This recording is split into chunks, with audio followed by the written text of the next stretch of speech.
जय हिंद दोस्तों। हम लोग दिसंबर सीटेट एग्जाम 2024 के लिए एसएसटी में जियोग्राफी को पढ़ रहे हैं। जियोग्राफी में आज चैप्टर नंबर 5 को पढ़ने वाले हैं दोस्तों। 5 में क्वेश्चन नंबर पहला है। इसमें दिया गया है कि किसी गैस को ग्रीन हाउस गैस कहते हैं। तो किसी गैस को ग्रीन हाउस गैस कहते हैं, ये कार्बन डाइऑक्साइड को कहा जाता है। कार्बन डाइऑक्साइड ऑप्शन नंबर का सी वाला राइट आंसर होगा दोस्तों। फिर उसके बाद आता है, इसके एक्सप्लेनेशन दिया गया है कि ग्रीन हाउस गैस भूमंडलीय ऊष्मन के लिए जिम्मेदार होती है। ग्रीन हाउस गैसों में carbon dioxide, nitrous oxide, methane, chlorofluorocarbon, जल वाष्प आदि इसमें शामिल होता है। फिर उसके बाद आता है क्वेश्चन नंबर सेकंड है। इसमें कहा जा रहा है कि पवनों के बारे में दिए गए कथनों को पढ़िए तथा उपयुक्त विकल्प का इसमें चुनाव करना है। कौन सा विकल्प इसमें सही है, पवन के बारे में बताना है कौन सा विकल्प इसमें सही है। तो इसमें दिया गया है, सबसे पहले पहला है कि पवन का नाम उसके जाने की दिशा के आधार पर निर्धारित होती है, जो कि ये गलत है। पवन का नाम उसके आने की दिशा पर निर्धारित किया जाता है, इसलिए पहला ऑप्शन गलत हो गया। बी में कहा जा रहा है कि पश्चिम से आने वाली पवन को पश्चिमी पछुआ पवन कहा जाता है, जो कि सही है। सी में कहा जा रहा है कि मौसमी पवनें विभिन्न ऋतुओं में अपनी दिशा बदलती रहती है, तो ये भी क्या है, ये भी इसमें सही है। तो बी और सी इसका राइट आंसर होगा। बी और सी ऑप्शन नंबर का बी वाला राइट आंसर है। फिर उसके बाद आता है क्वेश्चन नंबर थर्ड है। इसमें कहा जा रहा है कि वायु दाब के संबंधित कथनों को पढ़िए तथा उपयुक्त विकल्प का इसमें चुनाव करना है। वायु दाब के संबंध में कौन सा विकल्प इसमें सही है। इसमें दिया गया पहला है कि चांद पर वायु नहीं है, अतएव वहां वायु का दाब भी नहीं है, जो कि सही है। बी में कहा जा रहा है कि वायुमंडल में वायु दाब में अंतर तापमान में भिन्नता के कारण होता है, ये भी इसमें सही है। सी में कहा जा रहा है कि वायु सदैव उच्च दाब क्षेत्र से निम्न दाब क्षेत्र की ओर गमन करती है, तो ये भी क्या है, ये भी इसमें सही है। इसमें तीनों ऑप्शन सही है, इसलिए इसका राइट आंसर क्या होगा, ऑप्शन नंबर का डी वाला सही है। ए बी सी इसमें क्या है, सही है। फिर उसके बाद आता है, फिर इसमें दिया गया है क्वेश्चन नंबर 4 है कि निम्नलिखित में से कौन सा मिलान वायुमंडल की परतों के विषय में सही है। तो वायुमंडल के परतों के विषय में इसमें कौन सा मिलान सही है, इसको बताना है। तो बहिर्मंडल दिया गया है। बहिर्मंडल में सबसे ऊपरी परत होता है, बहिर्मंडल सबसे ऊपरी परत होता है, दूसरा सही है। फिर उसके बाद आता है क्षोभ मंडल। क्षोभ मंडल में सबसे निचली परत होता है, तीसरा सही है। समताप मंडल, समताप मंडल में ये होता है, इस परत में ओजोन गैस पाई जाती है समताप मंडल में, चौथा सही है। बाह्य मंडल, बाह्य मंडल में रेडियो तरंगों के प्रसारण में सहायक होता है, ये पहला सही है। इसका राइट आंसर होगा ए का दूसरा है, बी का तीसरा, सी का चौथा, डी का इसमें पहला सही है। तो इसका राइट आंसर क्या होगा, ऑप्शन नंबर का डी वाला राइट आंसर होगा। ऑप्शन नंबर का डी वाला सही है। फिर उसके बाद आता है, अच्छा इसके एक्सप्लेनेशन दिया गया है कि बहिर्मंडल, बहिर्मंडल में यह सबसे ऊपर की परत है। यह परत बाह्य अंतरिक्ष के साथ विलीन हो जाती है। हल्की गैसें जैसे हीलियम एवं हाइड्रोजन यहीं से अंतरिक्ष में तैरती रहती हैं। फिर उसके बाद आता है क्षोभ मंडल। क्षोभ मंडल में यह वायुमंडल की सबसे निचली परत होती है। सभी मौसमी घटनाएं जैसे कोहरे, बादल, ठंड, बारिश, तूफान आदि ये सब क्षोभ मंडल तक ही सीमित हैं। फिर उसके बाद आता है समताप मंडल। समताप मंडल में क्या होता है कि यह 50 किलोमीटर की ऊंचाई तक फैला हुआ है। इस मंडल की एक महत्वपूर्ण विशेषता यह है कि इसमें ओजोन परत पाई जाती है। किसमें, समताप मंडल में। 15 किलोमीटर से 35 किलोमीटर की ऊंचाई के बीच सीमित है यह समताप मंडल। यहाँ की परिस्थितियां हवाई जहाज उड़ाने के लिए अनुकूल होती हैं। फिर उसके बाद आता है बाह्य मंडल। बाह्य मंडल में यह पृथ्वी की सतह से 80 किलोमीटर की से लेकर के 640 किलोमीटर तक फैला हुआ है। यह रेडियो तरंगों के प्रसारण में सहायक होता है। इस परत में ऊंचाई बढ़ने के साथ तापमान भी क्या होता है, बढ़ता है। फिर उसके बाद आता है क्वेश्चन नंबर 5 है कि समताप मंडल के बारे में कथन ए और आर को पढ़े और सही विकल्प का इसमें चुनाव करना है। अभी कथन ए दिया गया है और कारण आर दिया गया है, आपको इसमें बताना है कौन सा सही है। तो पहला है इसमें, यह हवाई जहाज उड़ाने के लिए सबसे आदर्श परिस्थितियां उपलब्ध कराता है, जो कि क्या है, सही है। कारण आर में कहा जा रहा है यह बादलों व मौसमी संबंधित घटनाओं से लगभग विमुक्त होता है, तो ये भी क्या है, ये भी इसमें सही है और इसका सही एक्सप्लेनेशन भी कर रहा है। ऑप्शन नंबर इसका पहला वाला ही राइट आंसर होगा।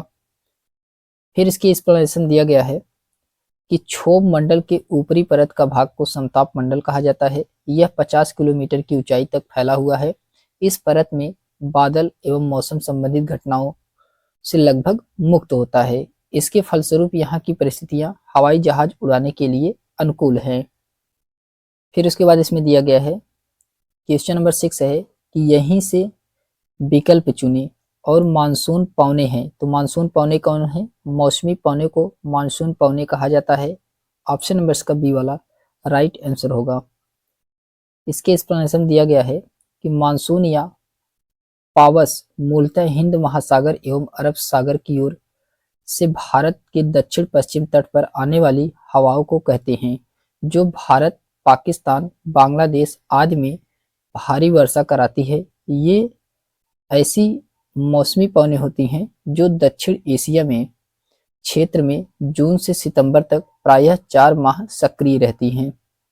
फिर उसके बाद आता है क्वेश्चन नंबर 7 है कि आपतन प्रभावित होता है। आपतन प्रभावित होता है बादलों के द्वारा, अक्षांशों के द्वारा और जल वाष्प या धूल कणों के द्वारा, इन तीनों के द्वारा जो कि ये आतपन प्रभावित होता है। ऑप्शन नंबर इसका डी वाला राइट आंसर होगा। फिर उसके बाद आता है क्वेश्चन नंबर 8 है कि निम्नलिखित में से कौन सी मौसमी पवनों का उदाहरण है।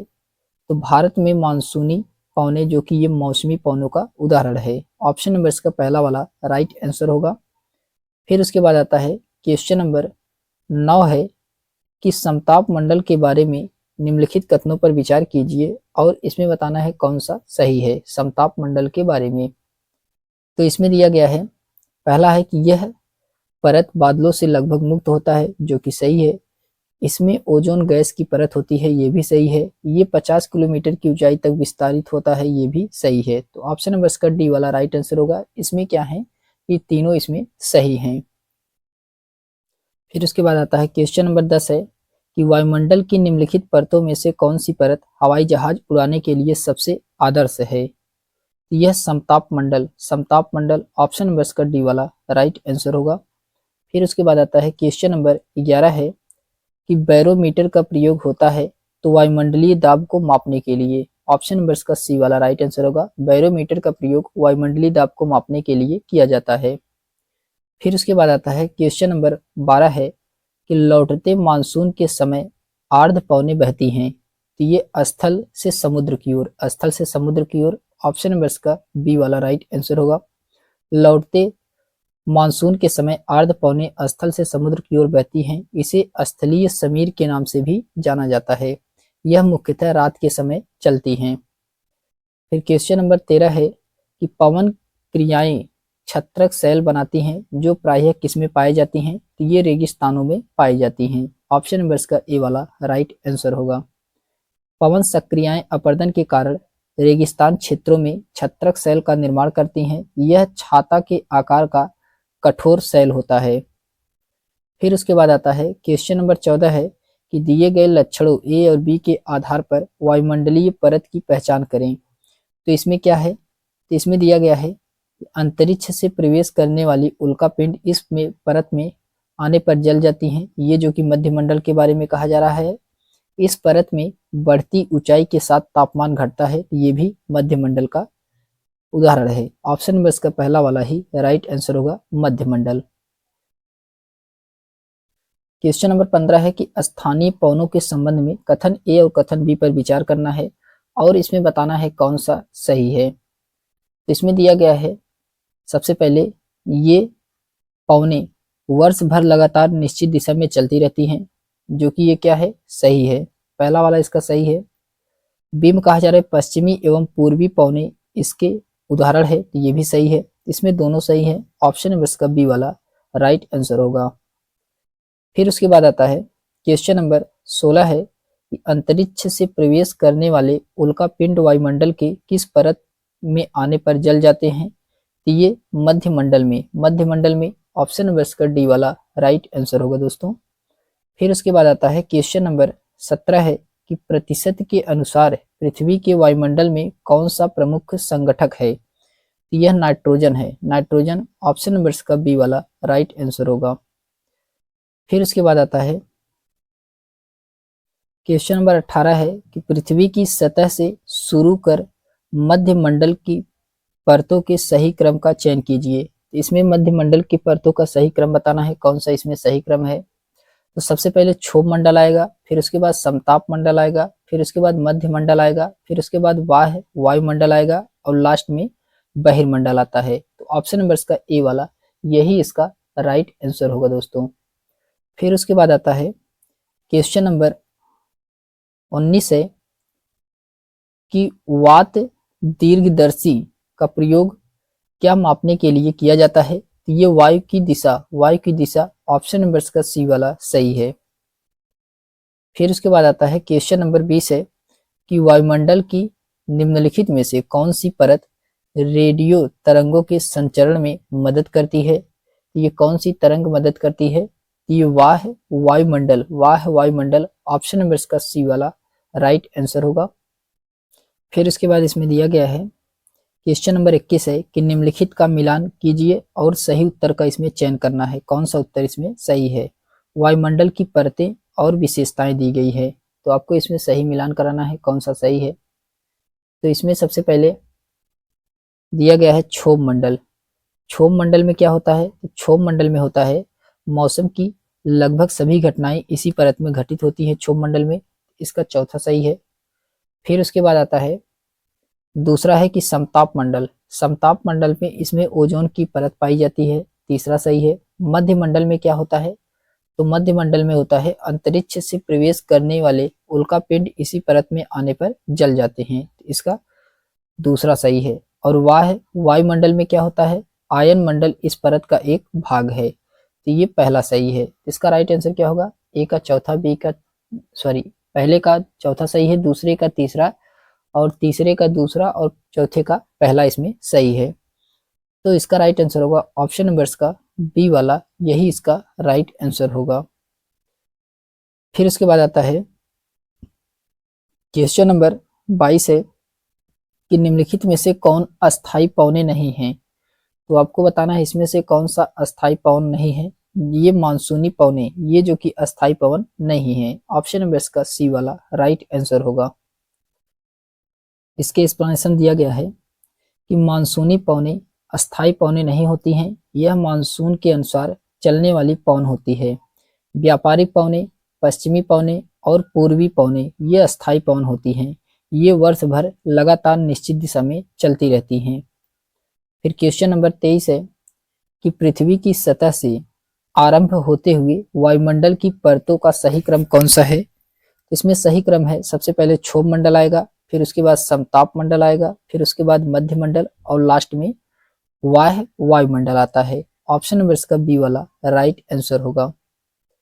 फिर उसके बाद आता है क्वेश्चन नंबर 24 है कि वृक्षों की उन कतारों को क्या कहा जाता है जो मृदा को अपरदन से बचाने हेतु वायु की गति को रोकने के लिए लगाई जाती है, तो उसे आश्रय पट्टी कहा जाता है, आश्रय पट्टी, ऑप्शन नंबर इसका बी वाला राइट आंसर होगा दोस्तों। इसके एक्सप्लेनेशन दिया गया है कि वृक्षों की उन कतारों को आश्रय पट्टी कहा जाता है जो मृदा को अपरदन से बचाने हेतु वायु की गति को रोकने के लिए लगाई जाती हैं। इसका उपयोग कृषि भूमि, भवनों, पशुओं को हवा और मिट्टी को कटाव से बचाने के लिए किया जाता है। फिर क्वेश्चन नंबर 25 है कि कथन ए और कथन बी को पढ़ करके आपको इसमें सही आंसर का चयन करना है, कौन सा आंसर इसमें सही है। तो इसमें पहला दिया गया है कि नाइट्रोजन वायुमंडल में सर्वाधिक पाई जाने वाली गैस है, जो कि सही है। बीम कहा जा रहा है इसका बढ़ता हुआ आयतन पृथ्वी पर मौसम तथा जलवायु को प्रभावित करता है, ये क्या है, ये गलत है। तो इसमें कथन ए सही है लेकिन कथन बी क्या है, गलत है। तो इसका राइट आंसर क्या होगा, ऑप्शन नंबर का सी वाला सही है। ए सही है लेकिन बी क्या है, गलत है। फिर उसके बाद आता है, इसके एक्सप्लेनेशन दिया गया है कि नाइट्रोजन वायु में सर्वाधिक पाई जाने वाली गैस है। जब हम सांस लेते हैं तो फेफड़ों में कुछ नाइट्रोजन भी ले जाते हैं और फिर उसे बाहर निकाल देते हैं। कार्बन डाइऑक्साइड का बढ़ा हुआ आयतन पृथ्वी पर मौसम तथा जलवायु को प्रभावित करता है। फिर क्वेश्चन नंबर 26 है। क्वेश्चन नंबर 26 में कहा जा रहा है कि लू निम्न में से किस प्रकार की पवनों का उदाहरण है। ये स्थानीय पवन का, स्थानीय पवन ऑप्शन नंबर का सी वाला राइट आंसर होगा। इसके एक्सप्लेनेशन दिया गया है कि लू जो कि ये स्थानीय पवन का उदाहरण है। स्थानीय पवनें किसी छोटे क्षेत्र में वर्षा या दिन के किसी विशेष समय में चलती हैं। ये धूल भारी, गर्म एवं शुष्क पवनें भी होती हैं। फिर उसके बाद आता है क्वेश्चन नंबर 27 है। क्वेश्चन नंबर 27 में कहा जा रहा है कि निम्न कथनों पर विचार कीजिए और बाद की विकल्प का इसमें चयन करना है, कौन सा इसमें सही है। पहला है कि वायु की पतली परत पृथ्वी का अटूट भाग है, जो कि सही है। दूसरे में कहा जा रहा है कि यह हमें ऐसी वायु प्रदान करती है जिससे हम लोग सांस लेते हैं, तो ये भी सही है। सी में कहा जा रहा है कि यह हम लोगों को सूर्य की कुछ हानिकारक किरणों से बचाती है, तो ये भी क्या है, इसमें सही है।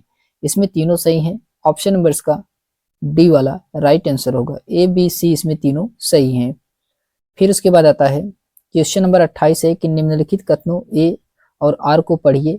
कथन ए दिया गया है इसमें और कारण आर दिया गया है। आपको इसमें बताना है कौन सा सही है।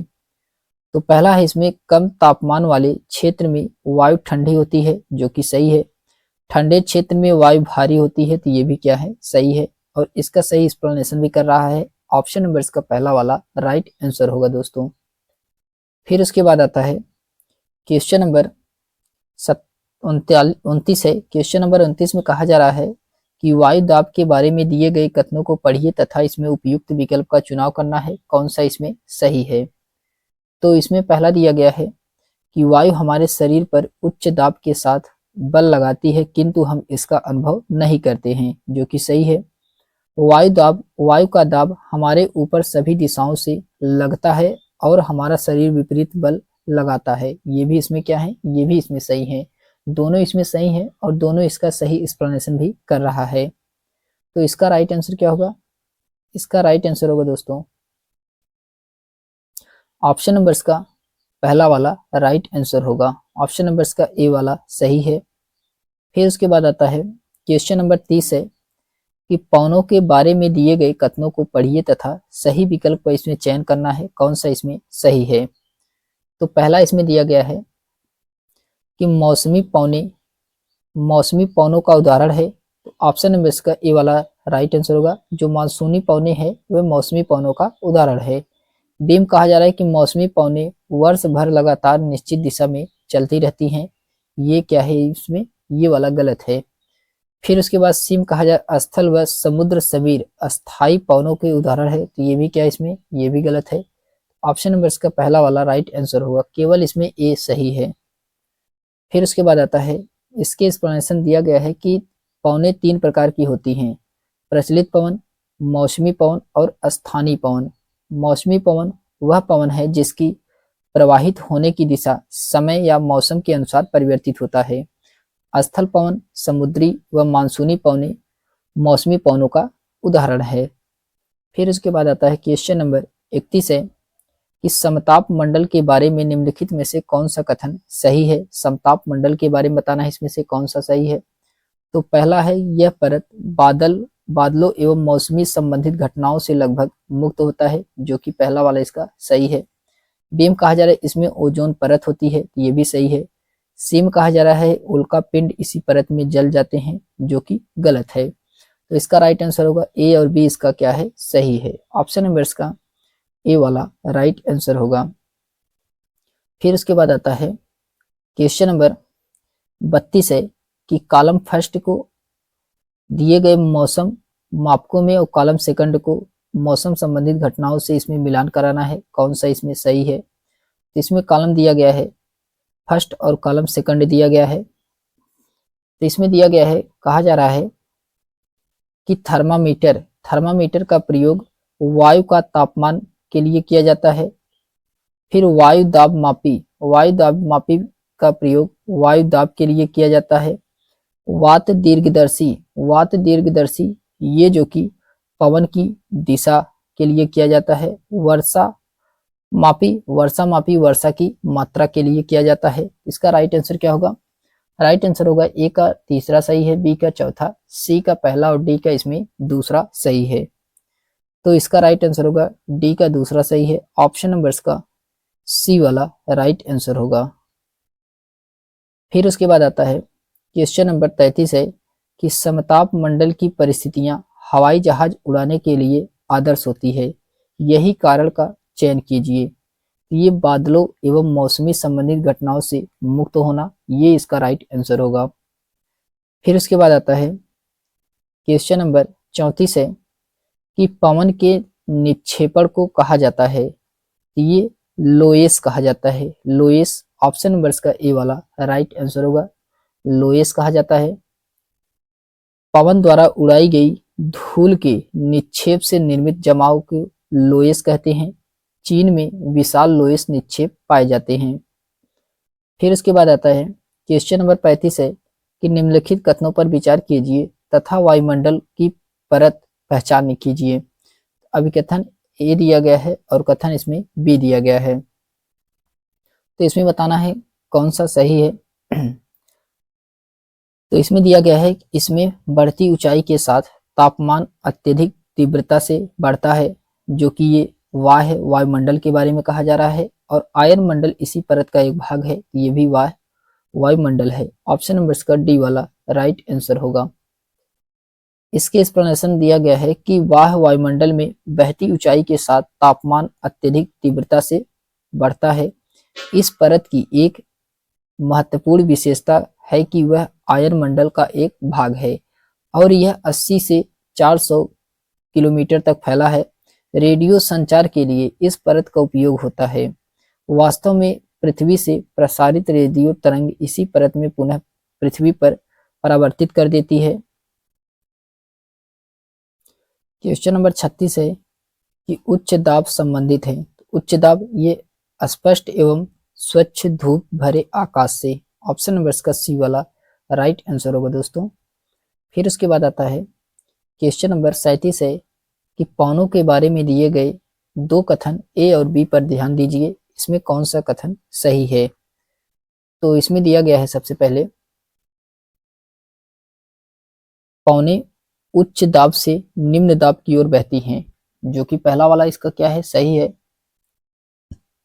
बीम कहा जा रहा है कि पवनों की दिशा निर्धारित में पृथ्वी का अपने अक्ष पर घूमना भी एक कारक के रूप में प्रभावित करता है, ये भी क्या है, ये भी इसमें सही है। तो इसमें दोनों सही है, लेकिन इसका एक्सप्लेनेशन नहीं कर रहा है। तो इसका राइट आंसर क्या होगा? ऑप्शन नंबर का बी वाला राइट आंसर होगा। ए और बी इसमें दोनों सही है, किंतु सही एक्सप्लेनेशन नहीं कर रहा है। फिर उसके बाद आता है क्वेश्चन नंबर 38 है कि पवनों के संदर्भ में निम्न कथनों पर विचार कीजिए और इसमें सही विकल्प का चयन करना है, कौन सा इसमें सही है। तो इसमें पहला दिया गया है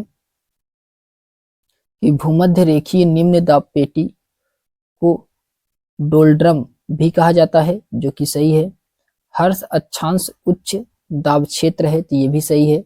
इसमें दोनों सही हैं। ऑप्शन नंबर का सी वाला राइट आंसर होगा। इसमें क्या है, दोनों सही हैं। फिर उसके बाद आता है क्वेश्चन नंबर 39 है कि निम्नलिखित कथनों को पढ़िए तथा इसमें सही विकल्प का चुनाव करना है, कौन सा विकल्प इसमें सही है। कथन ए दिया गया है और कथन बी दिया गया है। कथन ए में कहा जा रहा है कि वायुमंडल में मौसम संबंधित घटनाएं होती हैं, जो कि ये क्या है, ये गलत है, पहला वाला गलत है। बी में कहा जा रहा है कि पृथ्वी से प्रसारित रेडियो तरंगे इसी परत द्वारा पुनः पृथ्वी पर परावर्तित कर दी जाती है, तो ये भी क्या है, ये भी इसमें गलत है। इसमें दोनों ऑप्शन गलत हैं। ऑप्शन नंबर का बी वाला यही इसका राइट आंसर होगा।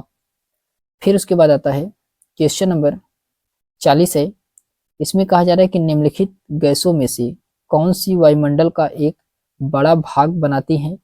यह है दोस्तों ऑक्सीजन और नाइट्रोजन। ऑक्सीजन और नाइट्रोजन इसका राइट आंसर होगा। इसके एक्सप्लेनेशन दिया गया है कि ऑक्सीजन और नाइट्रोजन गैस वायुमंडल का एक बड़ा भाग बनाती है। वायुमंडल में ऑक्सीजन की मात्रा 21% और नाइट्रोजन की मात्रा 78% है, जो कि वायुमंडल में सबसे अधिक मात्रा में पाया जाता है। फिर उसके बाद आता है क्वेश्चन नंबर 41 है कि निम्नलिखित युग्मों का सही मिलान कराना है। ओजोन परत दिया गया है। ओजोन परत, ये जो कि क्या है ओजोन परत? ओजोन परत ये समताप मंडल, समताप मंडल ओजोन परत। फिर उसके बाद प्रेषण, रेडियो प्रेषण, ये जो कि वायुमंडल, चौथा सही है। मौसम संबंधित घटनाएं, ये किस में होता है? तो ये क्षोभ मंडल में होता है। और पतली वायु, ये बहिर्मंडल में। तो इसका राइट आंसर क्या होगा?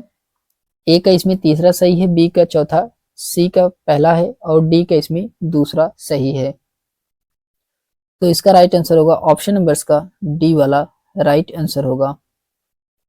फिर उसके बाद आता है क्वेश्चन नंबर 42 है कि दिए गए कथन ए बी सी को पढ़ें और सही विकल्प का इसमें चयन करना है। कौन सा इसमें सही है?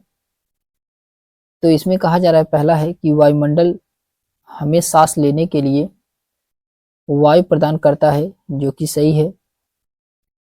बी में कहा जा रहा है कि वायुमंडल सूर्य की किरणों के हानिकारक प्रभाव से हमारी रक्षा करता है, ये भी सही है।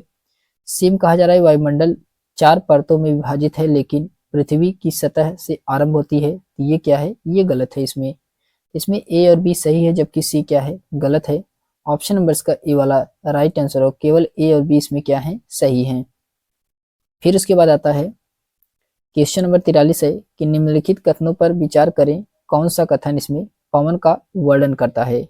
तो पवन का इसमें कौन सा कथन वर्णन करता है? तो इसमें दिया गया है कि निम्न दाब क्षेत्र से उच्च दाब क्षेत्र की ओर गमन करती है, जो कि गलत है। महीन धूल और धुआं से पवन निर्मित होती है, तो ये भी क्या है? ये भी इसमें गलत है। सिम कहा जा रहा है कि उच्च दाब क्षेत्र से निम्न दाब क्षेत्र की ओर गमन करती है वायु, ये इसमें सही है। ऑप्शन नंबर का सी वाला राइट आंसर होगा।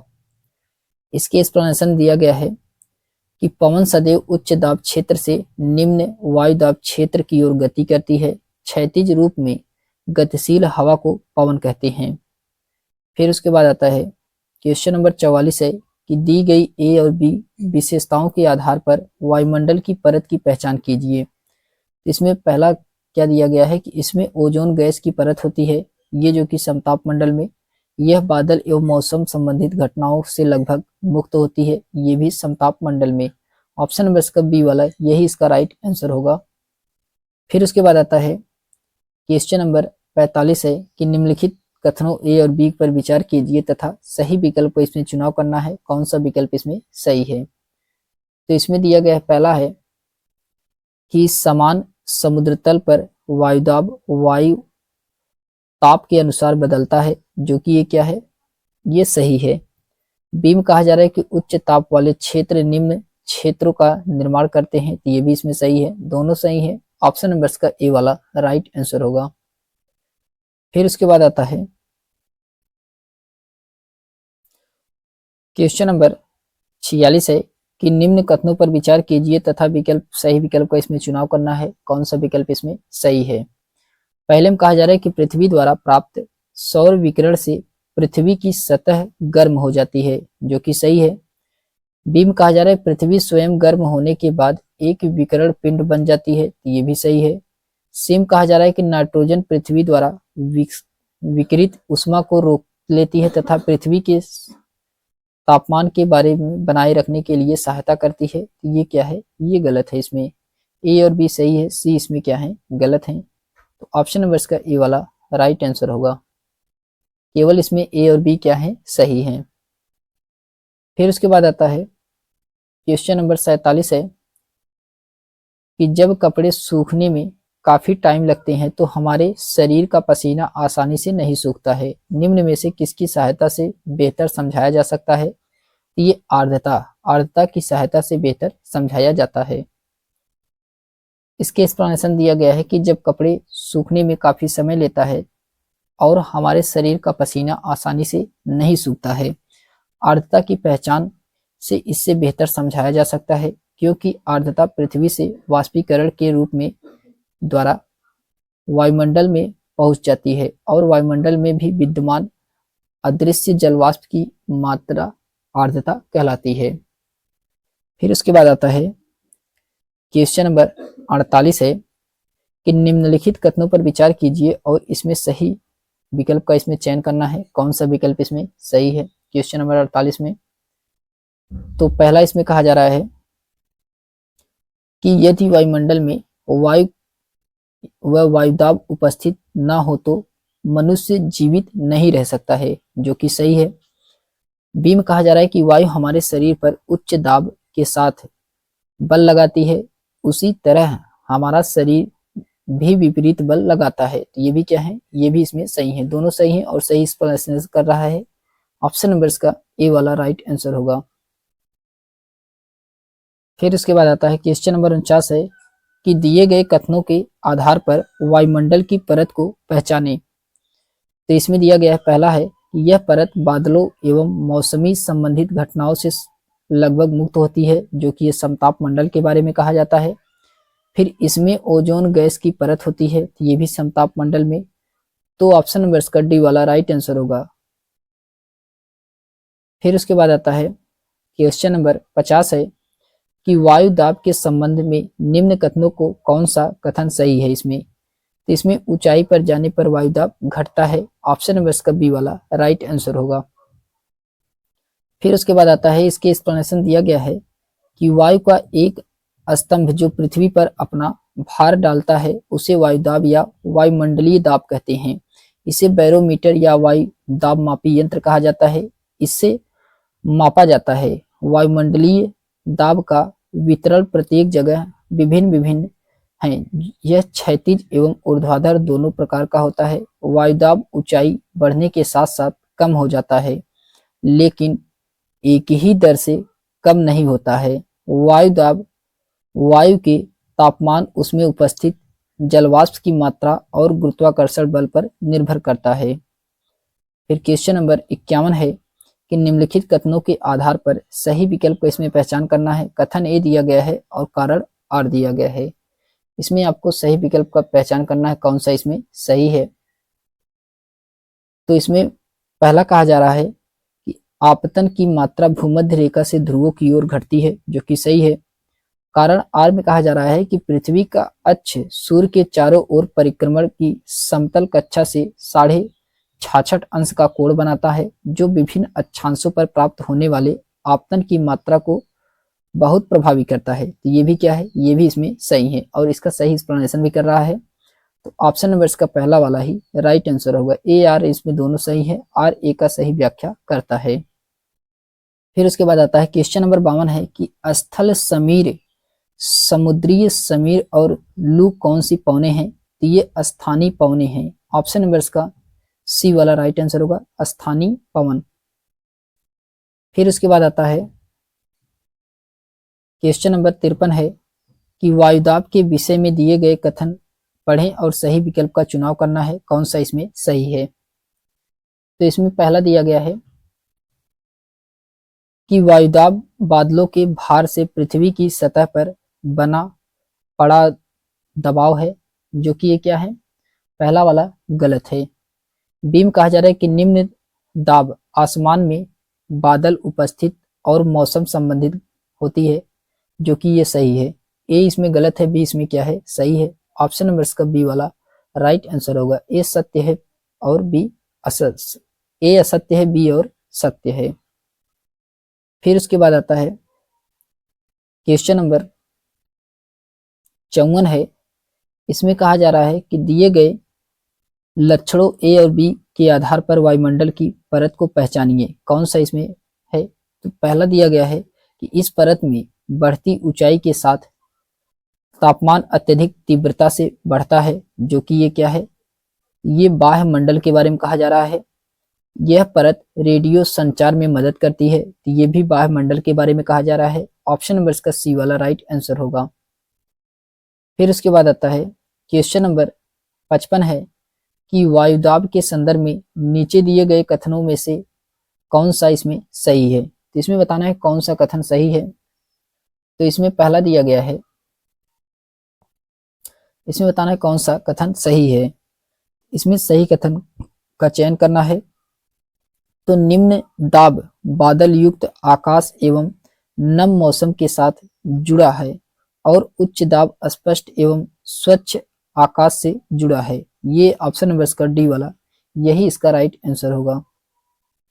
फिर उसके बाद आता है क्वेश्चन नंबर 56 है कि निम्नलिखित में से कौन सा उदाहरण वायु प्रदूषण की अवधारणा के विकास के लिए उपयुक्त नहीं है। इसमें आसपास की दुकानों में पॉलीथीन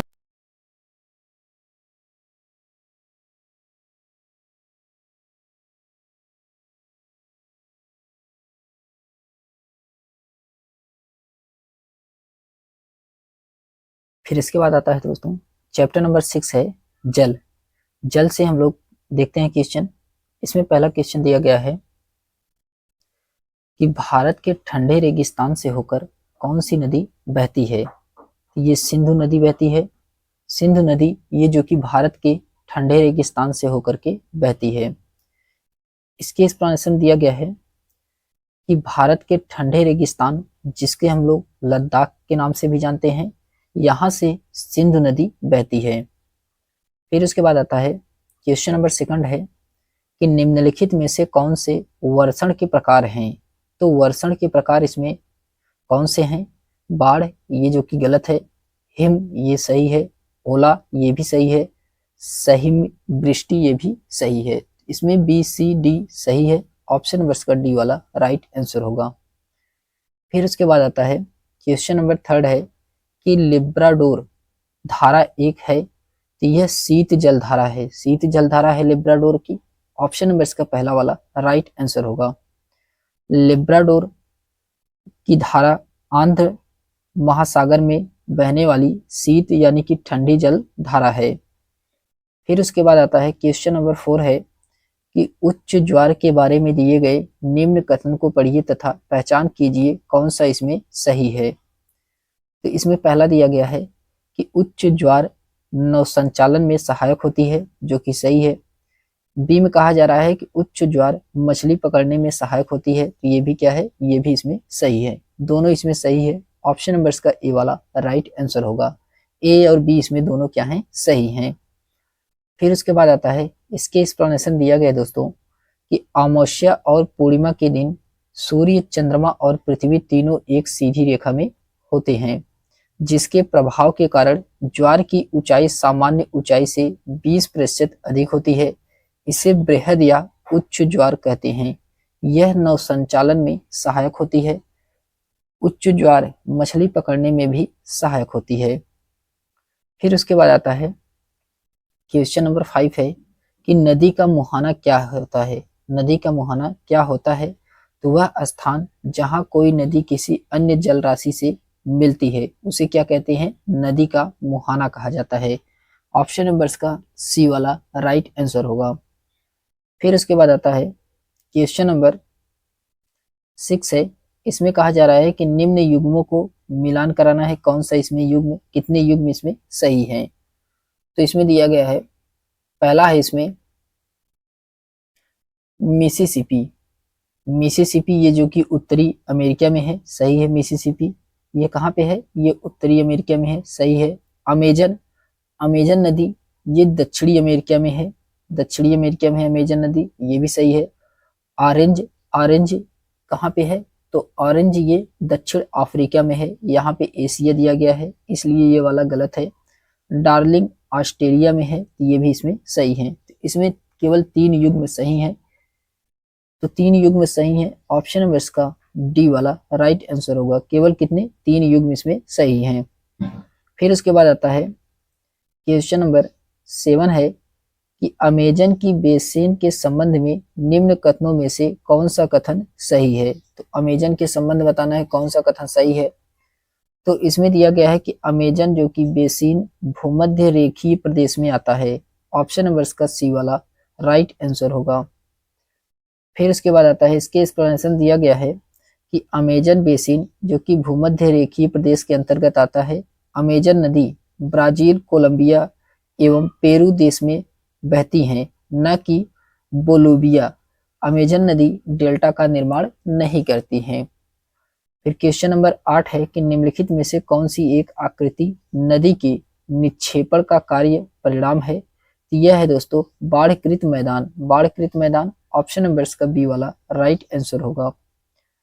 फिर उसके बाद आता है क्वेश्चन नंबर 9 है कि बेरिंग जल डमरू मध्य पानी का सकरा भाग है जो जोड़ता है किसे, ये अटलांटिक महासागर और प्रशांत महासागर से। ऑप्शन नंबर का सी वाला राइट आंसर होगा।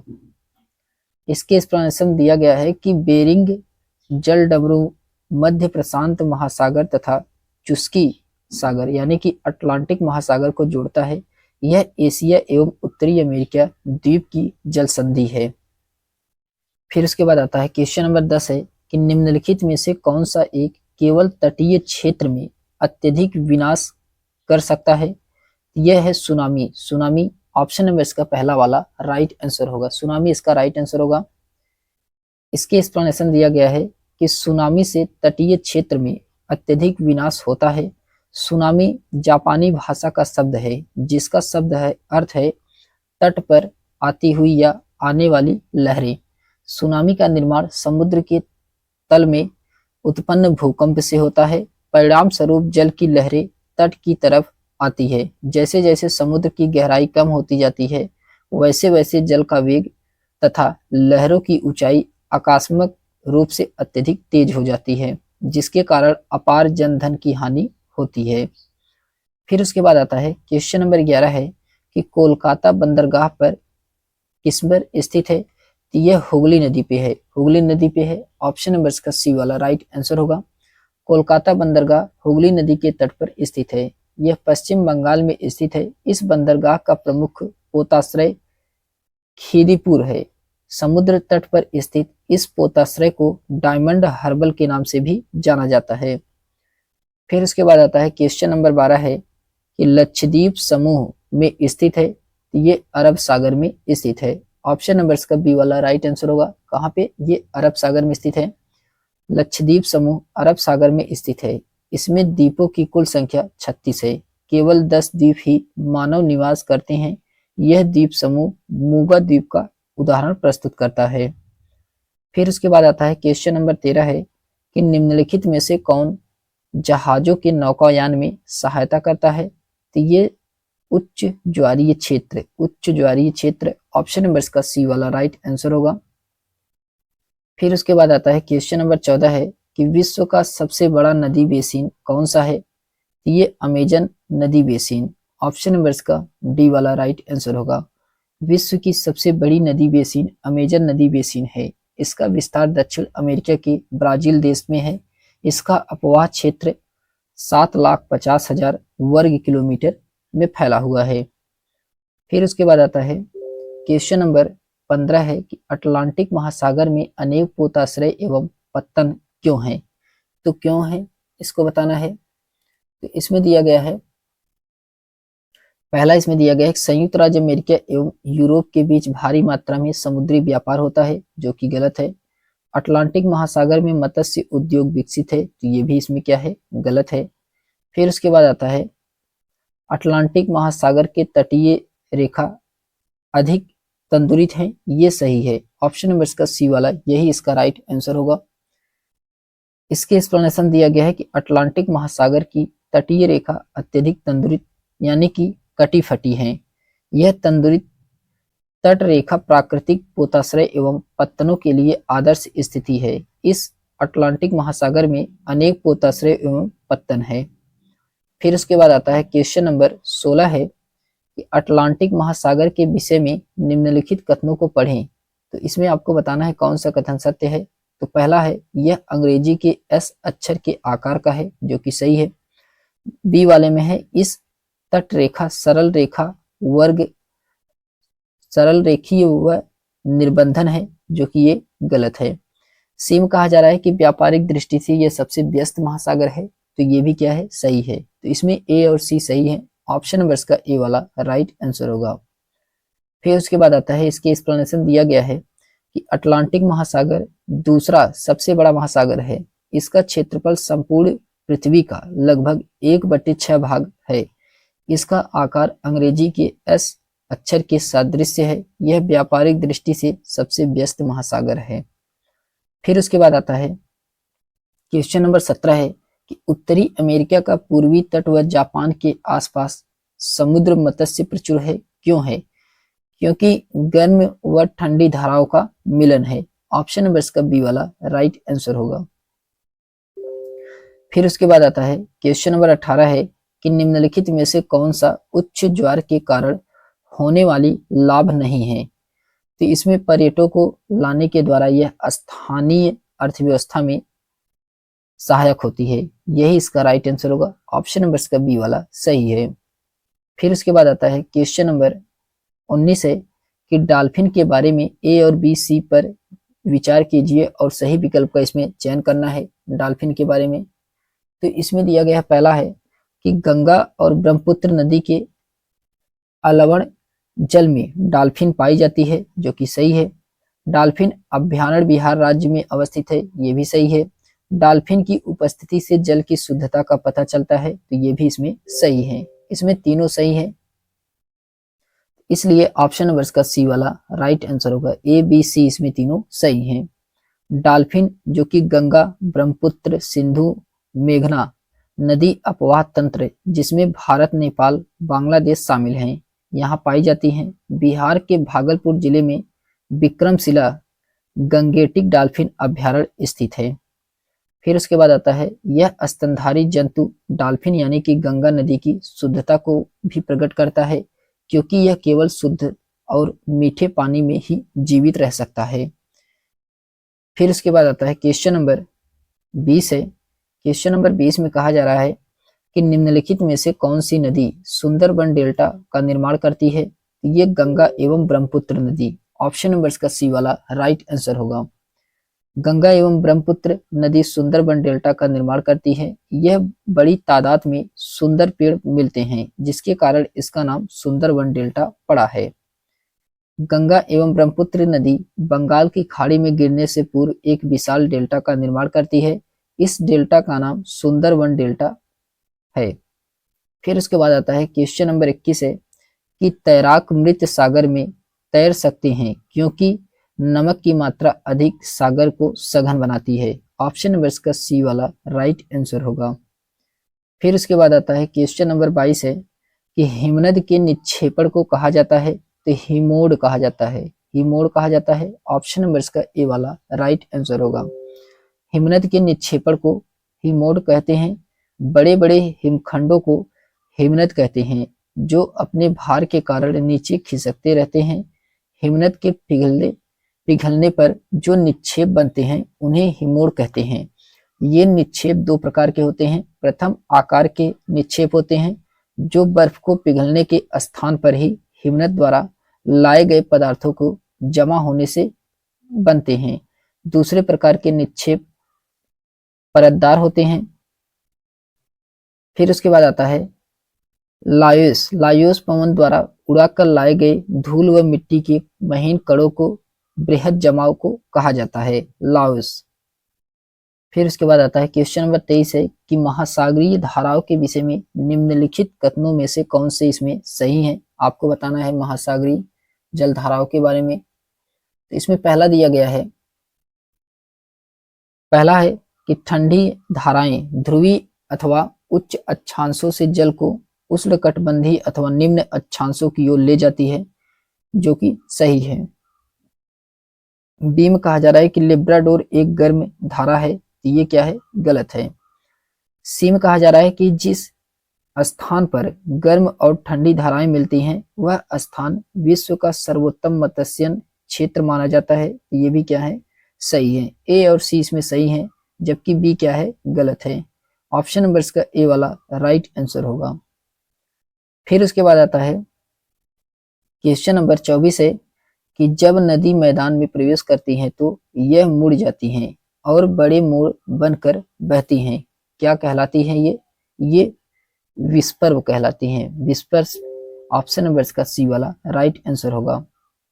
इसके एक्सप्लेनेशन दिया गया है कि मैदानी क्षेत्रों में नदी की धाराएं दाएं बाएं होते हुए प्रवाहित होती हैं और इस दौरान नदियों के मुड़ने से एस के आकार की संरचना बनाती है, जिसे नदी विस्पर्भ कहते हैं। नदियों के ये घुमाव को अधिक अवसादी बोझ के कारण होता है। फिर क्वेश्चन नंबर 25 है, मानाकी पर्वत यानी कि हवाई द्वीप सागर की सतह के नीचे स्थित है और इसकी ऊंचाई एवरेस्ट पर्वत से भी अधिक है। यह निम्न में से किसमें स्थित है? ये किसमें स्थित है? ये प्रशांत महासागर में स्थित है। कहाँ पे? प्रशांत महासागर में यह स्थित है। प्रशांत महासागर, ऑप्शन नंबर इसका डी वाला राइट आंसर होगा। मनाकी पर्वत हवाई द्वीप संयुक्त राज्य अमेरिका के नजदीकी प्रशांत महासागर में स्थित हैं। यह प्रशांत महासागर की सतह के नीचे स्थित है और इसकी ऊंचाई एवरेस्ट पर्वत से भी अधिक है। इसकी ऊंचाई 10,210 मीटर है और यह एक ज्वालामुखी यानी कि सुसुप्त ज्वालामुखी पर्वत है। फिर उसके बाद आता है क्वेश्चन नंबर 26 है कि कृष्ण राज सागर बांध निम्न में से नदियों में से किस पर बनाया गया है? ये कावेरी नदी पे, कावेरी नदी पे, ऑप्शन नंबर इसका बी वाला राइट आंसर होगा। कृष्ण राज सागर बांध कावेरी नदी पे बनाया गया है। इस बांध का निर्माण वर्ष 1932 ईस्वी में किया गया था। इस बांध की ऊंचाई 38 मीटर तथा लंबाई 3.5 किलोमीटर है। फिर क्वेश्चन नंबर 27 है कि महासागरीय धाराओं के संबंध में नीचे दिए गए दो कथनों ए और बी पर विचार कीजिए तथा सही उत्तर का इसमें चयन करना है। कौन सा इसमें उत्तर सही है? तो इसमें पहला दिया गया है कि उष्ण यानी कि गर्म महासागरीय धाराएं भूमध्य रेखा के निकट उत्पन्न होती हैं और ध्रुवों की ओर प्रवाहित होती हैं, जो कि पहला वाला क्या है? पहला वाला इसमें सही है, ऑप्शन ए इसमें सही है। फिर ऑप्शन बी में कहा जा रहा है कि शीत यानी कि ठंडी महासागरीय धाराएं निम्न अक्षांशों से उच्च अक्षांशों की जल को ले जाती हैं, जो कि ये क्या है? ये गलत है। तो इसका राइट आंसर क्या होगा? ऑप्शन नंबर इसका ए वाला सही है। केवल ए सही है और बी इसमें क्या है? गलत है। फिर उसके बाद आता है क्वेश्चन नंबर 28 है कि निम्नलिखित अभिकथन ए और कारण आर को पढ़िए और ज्वार के संदर्भ में उपयुक्त विकल्प का इसमें चयन करना है। अभिकथन ए दिया गया है और कारण आर दिया गया है। आपको इसमें बताना है कौन सा सही है। तो पहला इसमें दिया गया है कि पूर्णिमा एवं अमावस्या के दिनों में सबसे ऊंचे ज्वार उठते हैं, जो कि सही है। सूर्य, चंद्रमा एवं पृथ्वी एक सीधी में होते हुए हैं और सूर्य एवं चंद्रमा के शक्तिशाली गुरुत्वाकर्षण बल के कारण ऊंचे ज्वार आते हैं। तो ये भी क्या है? ये भी इसमें सही है। अभिकथन भी सही है और कारण भी सही है और इसका एक्सप्लेनेशन भी कर रहा है सही। तो ऑप्शन नंबर इसका ए वाला राइट आंसर होगा। ए और आर इसमें दोनों सही है। ए की आर सही व्याख्या करता है। फिर उसके बाद आता है क्वेश्चन नंबर 29 है। इसमें कहा जा रहा है कि नीचे दिए गए कथनों में से सही विकल्प का इसमें चयन करना है। कौन सा विकल्प इसमें सही है क्वेश्चन नंबर 29 में? तो पहला इसमें है कि अलवड़ जल का केवल 1% उपलब्ध है तथा मानव उपयोग हेतु उपयुक्त है, जो कि पहला वाला सही है। बी में कहा जा रहा है कि लवण जल पृथ्वी पर सबसे उपयोगी पदार्थ है, ये भी सही है, लेकिन इसका सही एक्सप्लेनेशन नहीं है। ऑप्शन नंबर इसका बी वाला राइट आंसर होगा। ए और बी इसमें दोनों सही हैं, किंतु ए का सही स्पष्टीकरण नहीं है।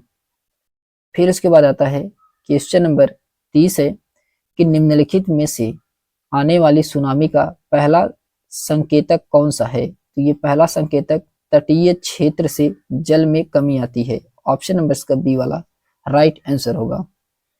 फिर उसके बाद आता है क्वेश्चन नंबर 31 है कि महासागरीय जल का लयबद्ध रूप से दिन में 2 बार उठना एवं गिरना कहलाता है। क्या कहलाता है? तो ये ज्वार भाटा कहलाता है। ऑप्शन नंबर इसका बी वाला राइट आंसर होगा।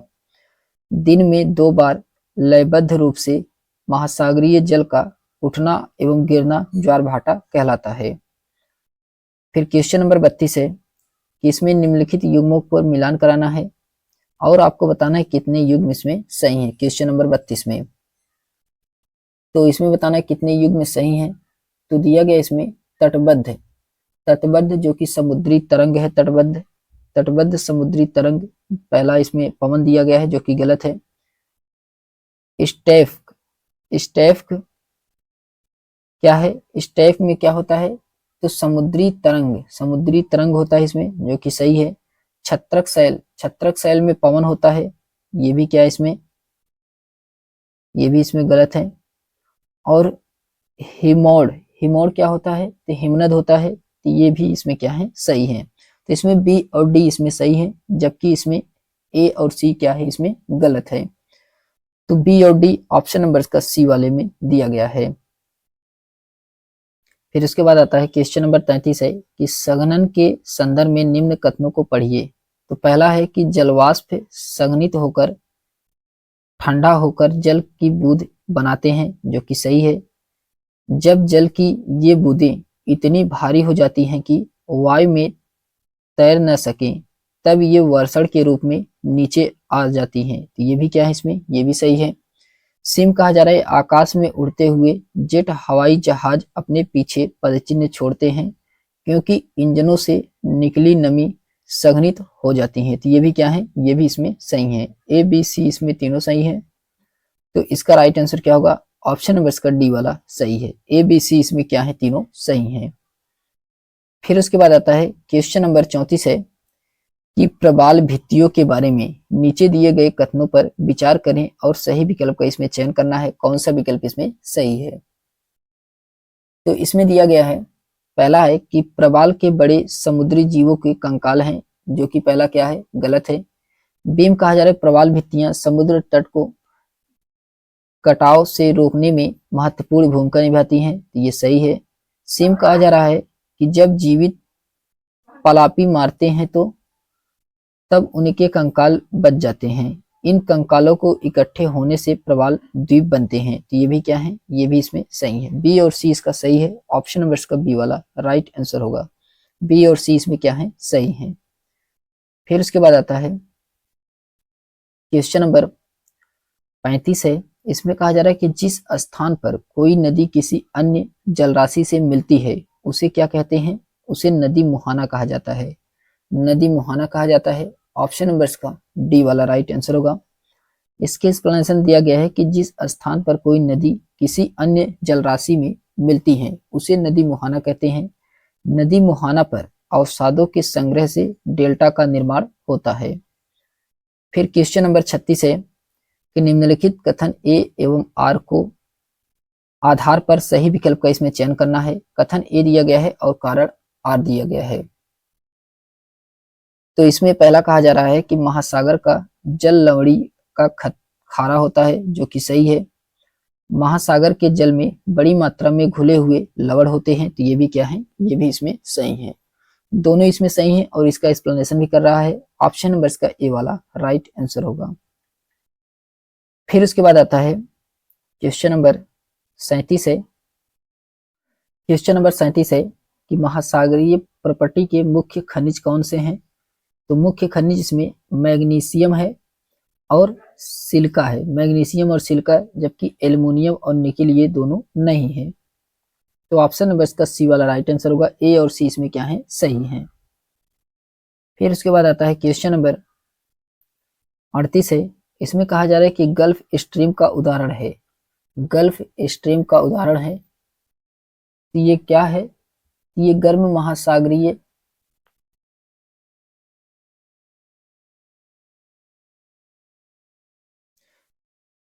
तो ये एक गर्म जलधाराओं यानी गर्म महासागरीय जल प्रवाह होता है, जो कि इसमें ऑप्शन में नहीं दिया गया है, इसलिए ऑप्शन कोई भी इसका सही नहीं है। इसके एक्सप्लेनेशन दिया गया है कि गल्फ स्ट्रीम एक गर्म महासागरीय जल प्रवाह का उदाहरण है। गल्फ स्ट्रीम उत्तरी अटलांटिक महासागर में एक प्रमुख गर्म जल की धारा है। ये धारा मैक्सिको की खाड़ी में 20 डिग्री उत्तरी अक्षांश के आसपास उत्पन्न होकर फ्लोरिडा के अंत तक फैली हुई है। समुद्री जल के सतत पूर्वानुमानित निश्चित दिशा में गति करने को महासागरीय जलधारा कहते हैं। विशाल समुद्र के जलराशि का गंतव्य अवस्था में जो कि विभिन्न शक्तियों के कारण प्रभावित होता है। वे समुद्र में बहने वाली नदी की तरह है। फिर उसके बाद आता है क्वेश्चन नंबर 39 है कि गर्म जलधारा गल्फ स्ट्रीम और गर्म महासागरीय जलधारा की क्योंकि ये क्या होती हैं? ये होता है दोस्तों ध्रुवों से मध्य रेखा की ओर चलती हैं, जो कि गलत है। अंतः भौम यानी कि भूमि के नीचे से गर्म होती हैं, तो ये भी क्या है इसमें गलत है। फिर इसमें दिया गया गर्म पानी के झरने द्वारा गर्म होती हैं, तो ये भी क्या इसमें गलत है। भूमध्य रेखा के निकट उत्पन्न होती हैं, ये इसमें सही है। ऑप्शन नंबर इसका डी वाला राइट आंसर होगा। फिर उसके बाद आता है क्वेश्चन नंबर 40 है कि तटीय क्षेत्रों में समुद्र गुफाएं बनाती हैं। समुद्री गुफाओं के निर्माण के लिए उपयुक्त कारक का चयन कीजिए। तो इसमें तरंग द्वारा अपर्दन एवं निक्षेपण होता है। ऑप्शन नंबर इसका पहला वाला राइट आंसर होगा। फिर उसके बाद आता है इसके एक्सप्लेनेशन दिया गया है कि तटीय क्षेत्रों में समुद्री गुफाएं बनाती हैं, इसका कारण तरंगों द्वारा अपर्दन एवं निक्षेपण है। अमुद्री तरंगे कोमल चट्टानों का अपर्दन शीघ्र ही कर देती हैं, जबकि कठोर अवरोधी चट्टानों पर अपर्दन क्रिया कम होती है। जिन तटों पर चट्टानों में संघियां यानी कि भ्रंश तथा कोमल चट्टानों के संस्तर उपस्थित होते हैं, वहां तरंगों द्वारा विभेदी अपर्दन के कारण समुद्री गुफाओं का निर्माण होता है। फिर उसके बाद आता है क्वेश्चन नंबर 41 है कि इसमें बताना है कि पृथ्वी पर उपलब्ध जल के बारे में निम्न में से कौन सा कथन इसमें सही है। तो पहला इसमें दिया गया है कि पहला है कि पृथ्वी में उपस्थित जल राशि का केवल 3% ही अलवण जल है, जो कि पहला वाला सही है। बी में कहा जा रहा है पृथ्वी पर उपलब्ध पूरी जल राशि का 90% जल महासागरों में पाया जाता है, जो कि ये क्या है गलत है। सी में कहा जा रहा है वायुमंडल से पृथ्वी पर स्वच्छ जल बनाता है, जो कि ये भी क्या है गलत है। हिम नदियां नदी झरने तालाब स्वच्छ पीने योग्य जल के स्रोत हैं, ये भी क्या है सही है। तो इसमें ए और डी इसमें सही है। तो ए और डी ऑप्शन नंबर इसका डी वाले में राइट आंसर होगा। ऑप्शन नंबर इसका डी वाला राइट आंसर है। चैप्टर नंबर 7 को पढ़ने वाले हैं, जो कि चैप्टर नंबर 7 इसमें मानव पर्यावरण, बस्तियां, परिवहन और संप्रेषण से जितने भी क्वेश्चन सीटेट में अभी तक पूछे गए हैं, उन सभी क्वेश्चनों को हम लोग देखने वाले हैं दोस्तों। तो चलिए हम लोग देखते हैं। इसमें दिया गया है क्वेश्चन नंबर इसमें पहला दिया गया है कि निम्नलिखित आर्थिक गतिविधियों का कार्य वर्गों के साथ सुमेलित कीजिए। तो इसमें आपको सुमेलित करके सही आंसर को चयन करना है, कौन सा इसमें आंसर सही है।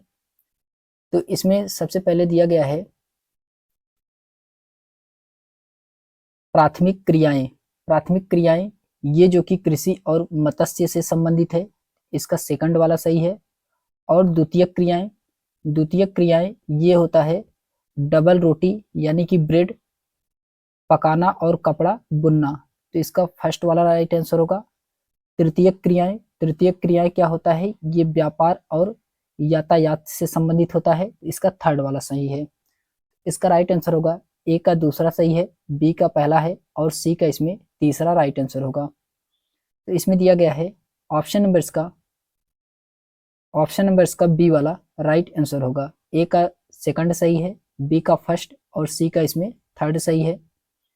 फिर उसके बाद आता है इसके एक्सप्लेनेशन दिया गया है कि मानव के तमाम क्रियाकलाप जो आय सृजन में सहायक होते हैं, उन्हें आर्थिक क्रिया की संज्ञा दी गई है। अर्थव्यवस्था में आर्थिक गतिविधियों को 3 श्रेणियों में बांटा गया है। इसमें प्राथमिक श्रेणी, द्वितीयक श्रेणी और तृतीयक श्रेणी। तो प्राथमिक श्रेणी के अंतर्गत हम लोग देखते हैं सबसे पहले इसमें प्राथमिक श्रेणी के अंतर्गत यह क्षेत्र प्रत्यक्ष रूप से पर्यावरण पर निर्भर होता है। इसके अंतर्गत कृषि, मत्स्यन, पशुपालन, खनन आदि इसमें प्राथमिक क्षेत्र के अंतर्गत आते हैं। फिर उसके बाद आता है द्वितीयक श्रेणी। द्वितीयक श्रेणी में प्राथमिक क्षेत्र से प्राप्त कच्चे माल को विनिर्मित करके उत्पादन तैयार किया जाता है, जैसे गेहूं से ब्रेड बनाना, कपास से कपड़ा बनाना, ये सब द्वितीयक श्रेणी के अंतर्गत आते हैं। फिर उसके बाद आता है तृतीयक श्रेणी। तृतीयक श्रेणी इसमें विभिन्न प्रकार की सेवाओं के उत्पादन से संबंधित होते हैं, जैसे व्यापार, यातायात और बैंकिंग। ये सभी क्या होते हैं? ये सभी तृतीयक श्रेणी के अंतर्गत आते हैं। फिर उसके बाद आता है क्वेश्चन नंबर सेकंड है। क्वेश्चन नंबर सेकंड में कहा जा रहा है कि निम्नलिखित में से किस उद्योग को आधुनिक उद्योग का मेरुदंड कहा जाता है? ये इस्पात व स्टील उद्योग को, इस्पात व स्टील उद्योग के ये जो कि उद्योगों का मेरुदंड के नाम से भी जाना जाता है। फिर उसके बाद आता है, इसके एक्सप्लेनेशन दिया गया है कि इस्पात और स्टील उद्योग को आधुनिक उद्योगों का मेरुदंड कहा जाता है। लौह और इस्पात उद्योग भारत के सबसे महत्वपूर्ण एवं पुराने उद्योगों में से एक है, जो कि 1874 ईस्वी में बॉम्बे में आयरन वर्कर्स द्वारा पहली बार पिंग आयरन का उत्पादन किया गया था। भारत, चीन और संयुक्त राज्य अमेरिका के पश्चात तीसरा सबसे बड़ा इस्पात उद्योग है। तो सबसे फर्स्ट नंबर पे आता है चीन, दूसरे नंबर पे आता है संयुक्त राज्य अमेरिका और थर्ड नंबर पे आता है भारत। फिर उसके बाद आता है क्वेश्चन नंबर थर्ड है कि दिए गए कथनों के लिए सही विकल्प का इसमें चयन कीजिए। आपको इसमें बताना है कौन सा विकल्प सही है। तो पहला इसमें दिया गया है कि मानव एक विशेष संसाधन किस कारण है। इसमें दिया गया है कौशल, कौशल दिया गया है और ज्ञान, प्रौद्योगिकी ये जो कि गलत है, व्यक्तित्व ये भी क्या है, गलत है। इसमें ए और बी इसका राइट आंसर होगा। ऑप्शन नंबर इसका ए वाला सही है। फिर उसके बाद आता है क्वेश्चन नंबर 4 है। इसमें कहा जा रहा है कि जलमार्ग के बारे में दिए गए निम्न कथनों को पढ़िए तथा उपयुक्त विकल्प का इसमें चयन करना है, कौन सा इसमें विकल्प सही है। क्वेश्चन नंबर 4 में तो इसमें दिया गया है, पहला का दिया गया है, इसमें पहला इसमें दिया गया है कि कम दूरी यातायात के सबसे अधिक उपयोग किए जाने वाले मार्ग जलमार्ग है, जो कि ये क्या है, गलत है पहला वाला। सेकंड में कहा जा रहा है कि नव्य नदियों तथा झीलों का उपयोग अंतर्देशीय जलमार्ग के लिए होता है, जो कि सही है। सी में कहा जा रहा है कि डरबन और केपटाउन अफ्रीका के महत्वपूर्ण पत्तन है, तो ये भी क्या है, ये भी इसमें सही है। तो इसका राइट आंसर होगा बी और सी इसमें सही है, जबकि ए क्या है इसमें गलत है। तो ऑप्शन नंबर इसका बी वाला राइट आंसर होगा। बी और सी इसमें क्या है, सही है। फिर उसके बाद आता है क्वेश्चन नंबर 5 है कि अमन रांची से हैदराबाद की यात्रा कर रहा है, वह किस दिशा में जा रहा है। तो वह दक्षिण पश्चिम दिशा में जा रहा है। ऑप्शन नंबर इसका डी वाला राइट आंसर होगा। फिर उसके बाद आता है क्वेश्चन नंबर 6 है। इसमें कहा जा रहा है कि प्रथम विश्व युद्ध के दौरान एवं उसके बाद भारतीय उद्योग और व्यापार के संदर्भ में ए और बी कथन को पढ़ करके आपको इसमें बताना है कौन सा विकल्प सही है। तो आपको इसमें बताना है कौन सा विकल्प सही है क्वेश्चन नंबर 6 में।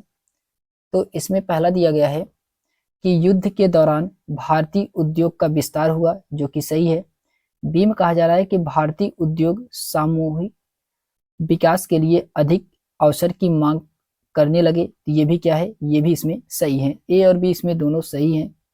तो इसका राइट आंसर क्या होगा, ऑप्शन नंबर इसका सी वाला सही है। ए और बी इसमें क्या है, सही है। फिर उसके बाद आता है क्वेश्चन नंबर 7 है। इसमें क्षेत्रों एवं इन क्षेत्रों में परिवहन के लिए उपयोग होने वाले पशुओं का सुमेल कीजिए तथा सही विकल्प का इसमें चयन करना है, कौन सा विकल्प इसमें सही है क्वेश्चन नंबर 7 में। तो इसमें कहा जा रहा है कि एंडीज पर्वत, एंडीज पर्वत ये जो कि लामा, लामा ऑप्शन नंबर इसका सी थर्ड सही है। तिब्बत, तिब्बत ये याक, याक से संबंधित है, चौथा सही है। भारतीय मरुस्थल, भारतीय मरुस्थल ये जो कि ऊंट और बैल यहाँ पे होते हैं, ऊंट और बैल पहला सही है। और पहाड़ी, भारतीय पहाड़, भारतीय पहाड़ ये जो कि खच्चर और गधे यहाँ पे इस्तेमाल किए जाते हैं, तो इसका दूसरा सही है। तो इसका राइट आंसर होगा ए का तीसरा सही है, बी का चौथा सही है, सी का इसमें पहला सही है और डी का इसमें दूसरा सही है। तो इसका राइट आंसर होगा ऑप्शन नंबर इसका ए वाला राइट आंसर है। ऑप्शन नंबर इसका ए वाला राइट आंसर होगा। फिर उसके बाद आता है, इसके एक्सप्लेनेशन दिया गया है कि एंडीज पर्वत ये जो कि लामा, तिब्बत याक, भारतीय मरुस्थल ऊंट और बैल, भारतीय पहाड़ ये जो कि खच्चर और गधे। एंडीज पर्वत ये लामा यह एक कैमिडिल पशु है। तिब्बत याक, इसे तिब्बत का बैल भी कहा जाता है याक को। इसका वैज्ञानिक नाम बॉस गर्निस है।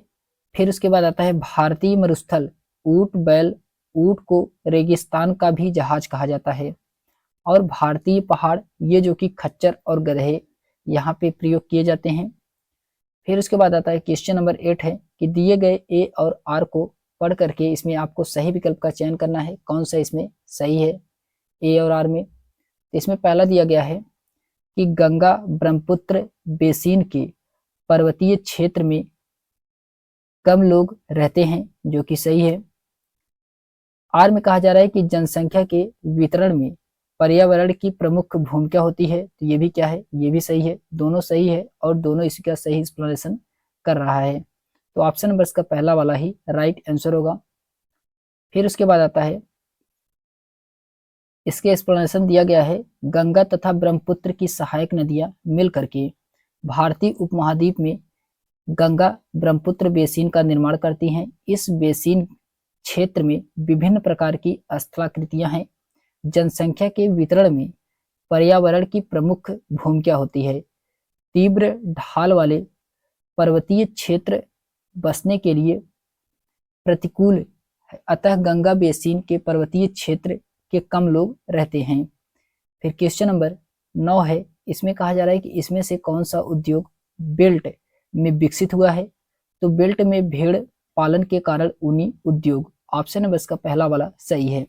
भेड़ पालन के कारण ऊनी उद्योग, ऑप्शन नंबर इसका फर्स्ट वाला राइट आंसर होगा। फिर उसके बाद आता है क्वेश्चन नंबर 10 है कि निम्नलिखित उद्योगों में से कौन सा सार्वजनिक क्षेत्र के अंतर्गत आता है। तो आपको इसमें बताना है कौन सा सार्वजनिक क्षेत्र के अंतर्गत आता है। ये हिंदुस्तान एरोनॉटिक्स लिमिटेड ये जो उद्योग है ये सार्वजनिक क्षेत्र के अंतर्गत आता है। ऑप्शन नंबर इसका सी वाला राइट आंसर होगा। इसके एक्सप्लेनेशन दिया गया है कि हिंदुस्तान एरोनॉटिक्स लिमिटेड का एक सार्वजनिक उपक्रम है, जबकि मारुति उद्योग limited, Tata iron and steel तथा सुधा डेयरी सभी ये क्या है, निजी क्षेत्र के उपक्रम हैं। फिर उसके बाद क्वेश्चन नंबर 11 है कि विश्व में भारत का सबसे ऊंचा सड़क मार्ग निम्नलिखित में से कौन सा है। यह है मनाली लेह ये जो कि विश्व में भारत का सबसे ऊंचा सड़क मार्ग है। ऑप्शन नंबर इसका डी वाला राइट आंसर होगा। फिर क्वेश्चन नंबर 12 है कि कौन सा उद्योग अक्सर आधुनिक उद्योगों की रीढ़ की हड्डी कहलाता है। तो ये इस्पात ऑप्शन नंबर इसका डी वाला राइट आंसर होगा।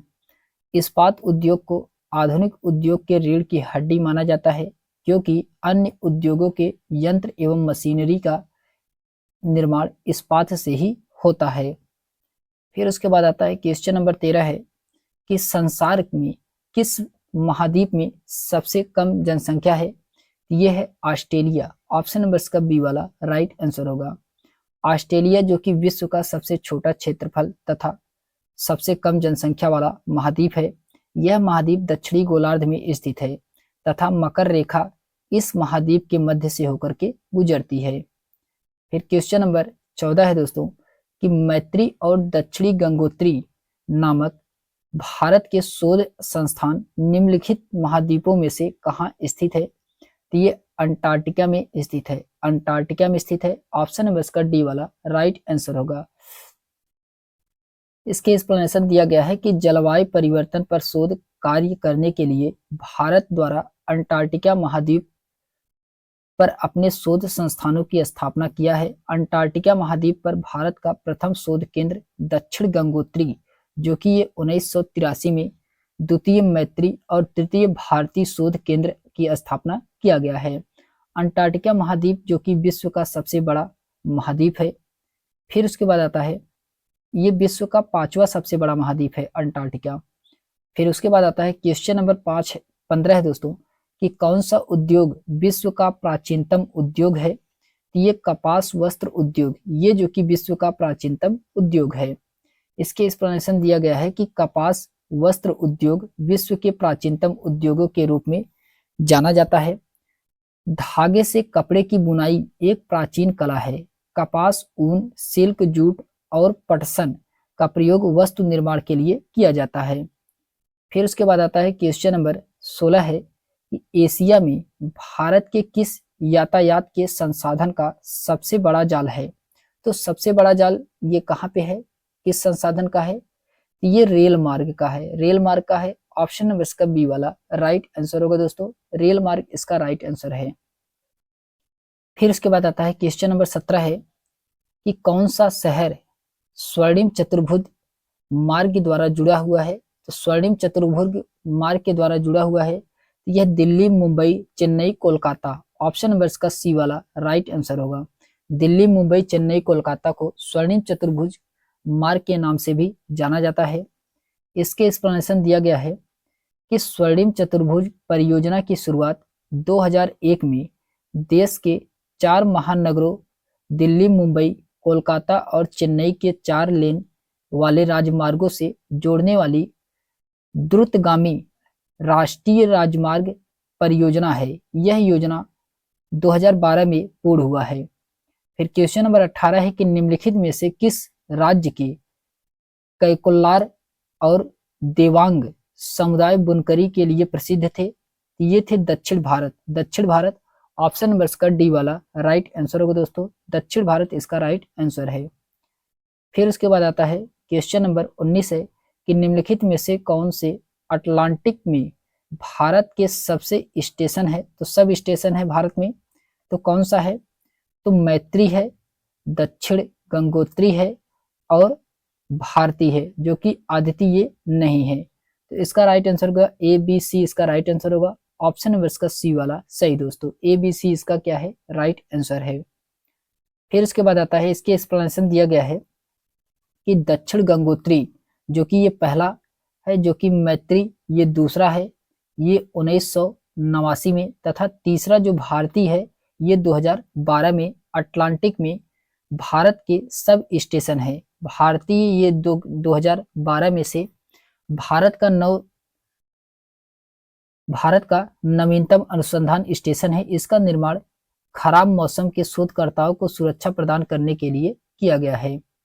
फिर उसके बाद आता है क्वेश्चन नंबर 20 है कि नीचे दिए गए कथन ए और कारण आर पर विचार करें तथा सूती वस्त्र उद्योग और जूट आधारित उद्योगों में कुछ समान लक्षण मौजूद हैं जिनकी वजह से इन्हें सनराइज उद्योग के रूप में जाना जाता है। तो इसमें कथन में कहा जा रहा है, तो इसका कथन क्या है, इसका कथन गलत है। कारण आर में कहा जा रहा है कि सनराइज उद्योग में सूर्य के किरणों की तीव्रमा महत्वपूर्ण भूमिका निभाती है, जो कि ये भी क्या है, ये भी इसमें गलत है। कथन ए भी गलत है इसमें और कारण आर भी गलत है, तो इसमें दोनों गलत हैं। ऑप्शन नंबर इसका डी वाला यही इसका राइट आंसर होगा, ए और आर इसमें क्या है, दोनों गलत हैं। इसके एक्सप्लेनेशन दिया गया है, उभरते हुए उद्योग सनराइज उद्योग के नाम से भी जाने जाते हैं। इसमें सूचना प्रौद्योगिकी, स्वरूप, लाभ, सत्कार तथा ज्ञान से संबंधित उद्योग शामिल है। इसका संबंध सूती उद्योग और जूट आधारित उद्योग से नहीं है। इस उद्योग में सूर्य के किरणों की महत्वपूर्ण भूमिका होती है, यह भी सही नहीं है। फिर उसके बाद आता है उद्योग का संबंध आर्थिक गतिविधियों से है, जो कि वस्तु के उत्पादन, खनिजों के निष्कर्षण अथवा सेवाओं की व्यवस्था से संबंधित है। इस प्रकार लोहा और इस्पात उद्योग वस्तुओं के उत्पादन से संबंधित है। कोयला खनन उद्योग कोयले को धरती से निकालने से संबंधित है तथा पर्यटन सेवा देने से संबंधित उद्योग है। फिर उसके बाद आता है क्वेश्चन नंबर 21 है कि ऋतु प्रवासन हेतु लोग अक्सर रहते थे, तो ये कहाँ, अस्थायी बस्तियों में। अस्थायी बस्तियां ऑप्शन नंबर इसका सी वाला राइट आंसर होगा। इसके एक्सप्लेनेशन दिया गया है कि ऋतु प्रवास हेतु लोग अक्सर अस्थायी बस्तियों में रहते थे। लोगों के मौसमी आवागमन को ऋतु प्रवासन कहते हैं। जो लोग पशु पालते हैं वे मौसम के अनुसार नए चरागाहों की खोज में दूसरे जगह चले जाते हैं। बस्तियां अस्थायी या अस्थायी हो सकती हैं। जो बस्तियां कुछ समय के लिए बनाई जाती हैं उन्हें अस्थायी बस्तियां कहते हैं। घने जंगलों, गर्म एवं ठंडे रेगिस्तानों, पर्वतों के निवासी अक्सर अस्थायी बस्तियों में निवास करते हैं। वे आखेटक संग्राहक, स्थानांतरीय कृषि और ऋतु प्रवास करते हैं। फिर उसके बाद आता है क्वेश्चन नंबर 22 है कि एक शिक्षक के रूप में भूगोल के मानवीय वातावरण, बस्तियां, परिवहन एवं संप्रेषण थीम पर परिचर्चा करते हुए आप निम्नलिखित सामाजिक एवं राजनीतिक जीवन के किस थीम को जोड़ सकते हैं। तो आपको इसमें बताना है कौन से थीम को जोड़ा जा सकता है। तो इसमें दिया गया है, सबसे पहले दिया गया इसमें कि लोकतांत्रिक सरकार के मुख्य तत्वों के साथ, जो कि ये क्या है, ये गलत है, ये गलत है। फिर इसके बाद आता है ग्रामीण एवं शहरी प्रशासन के साथ, ये वाला सही है।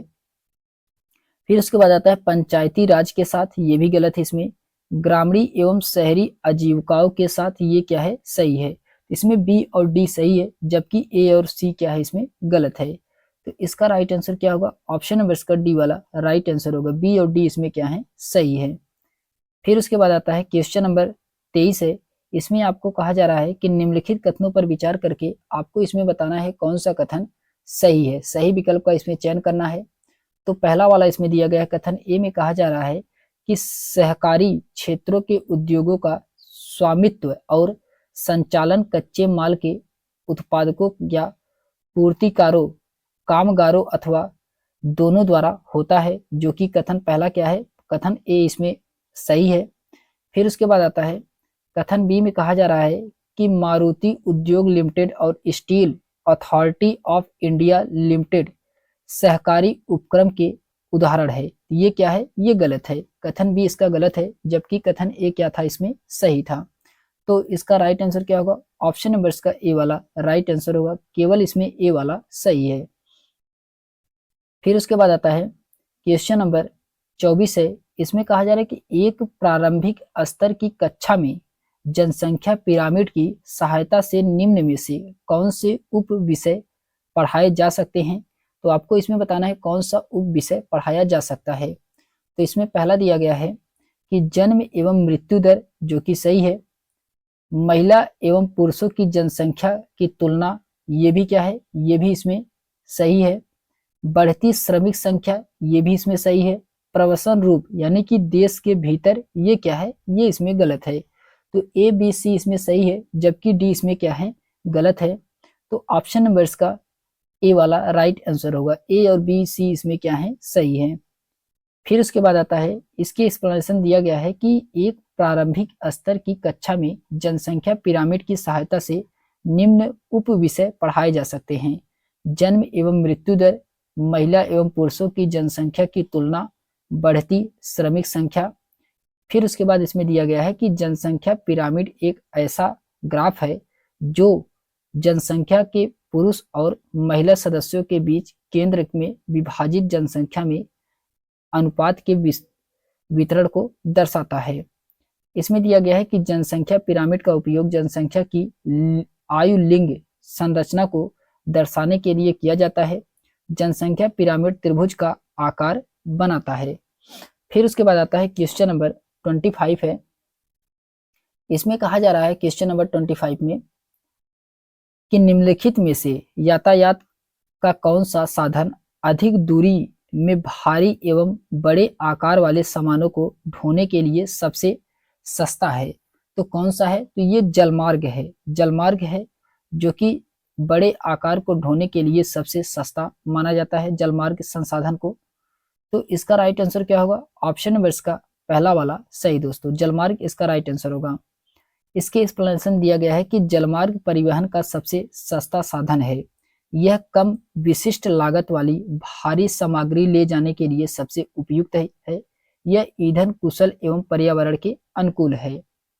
फिर उसके बाद आता है क्वेश्चन नंबर 26 है कि अशोक को अपने संबंधित से मिलने के लिए मुंबई से दिल्ली जाना है तो अशोक परिवहन में से कौन सा साधन का उपयोग कर सकता है? तो कौन से साधन का उपयोग कर सकता है? तो जलमार्ग, जो कि ये क्या है, गलत है। फिर उसके बाद आता है सड़क मार्ग कर सकता है, वायु मार्ग कर सकता है और रेल मार्ग कर सकता है। इन तीनों के द्वारा कर सकता है। तो इसका राइट आंसर क्या होगा? ऑप्शन नंबर इसका सी वाला सही होगा। बी सी डी इसका क्या है, राइट आंसर है। फिर उसके बाद आता है क्वेश्चन नंबर 27 है कि अच्छी स्वास्थ्य सेवाओं के कारण बाल मृत्यु दर घट रही है तथा छोटी आयु पर बचने की दर के में वृद्धि हुई है। ऐसी दशा में जनसंख्या पिरामिड का क्या रूप होगा? ऐसी दशा में आपको जनसंख्या पिरामिड का रूप को बताना है, क्या होगा? तो इसमें पहला है कि आधार पर चौड़ा होना, जो कि सही है। युवा आयु वर्ग में चौड़ा होना, ये भी क्या है, सही है। उल्टा त्रिभुज का होना, ये क्या है, ये गलत होगा। तो उल्टा त्रिभुज का होगा तो ये क्या है, इसमें गलत है। तो पहला और दूसरा इसमें क्या है, सही है। ऑप्शन नंबर इसका ए वाला राइट आंसर होगा। केवल इसमें पहला और दूसरा वाला सही है। फिर उसके बाद आता है क्वेश्चन नंबर 28 है। इसमें कहा जा रहा है कि अध्यापिका अपनी कक्षा में जनसंख्या विषय पर कार्य कर रही थी। उन्होंने छात्रों को दो समय बिंदुओं के बीच एक विशेष क्षेत्र में जन्म, मृत्यु, आप्रवास एवं उत्प्रवास का प्रयोग करके जनसंख्या में वृद्धि की गणना करने को कहा। वह निम्नलिखित में से कौन सी संकल्पना पर कार्य दे रही है? तो कौन सी संकल्पना पर कार्य दे रही है? तो यह दे रही है दोस्तों जनसंख्या की प्राकृतिक वृद्धि पर। जनसंख्या की प्राकृतिक वृद्धि पर। ऑप्शन नंबर इसका सी वाला राइट आंसर होगा। फिर उसके बाद आता है क्वेश्चन नंबर 29 है कि सिस्ट पर मकान क्यों बनाए जाते हैं? तो ये बनाया जाता है दोस्तों, ये वर्षा ऋतु में घरों को जल जमाव से बचाते हैं। ऑप्शन नंबर इसका सी वाला यही इसका राइट आंसर होगा। फिर उसके बाद आता है इसके एक्सप्लेनेशन दिया गया है। ग्रामीण क्षेत्रों में लोग अपने पर्यावरण के अनुकूल घर बनाते हैं। अत्यधिक वर्षा वाले क्षेत्र में ढाल वाली छत बनाते हैं। जिन स्थानों में वर्षा के समय जल का जमाव होता है वहां ऊंचे प्लेटफॉर्म अथवा सिल्ट्स पर घर बनाए जाते हैं। वे स्थान जहां भवन और बस्तियां विकसित होती हैं उसे बसाव स्थान कहते हैं। इसमें आदर्श बसाव स्थान के लिए प्राकृतिक दशाएं, अनुकूल जलवायु, जल की उपलब्धता, उपयुक्त भूमि और उपजाऊ मिट्टी होने आवश्यक है। फिर क्वेश्चन नंबर 30 है। इसमें कहा जा रहा है कि एक अध्यापिका अपनी कक्षा में जनसंख्या और उसके संगठन के संदर्भ में पढ़ा रही थी।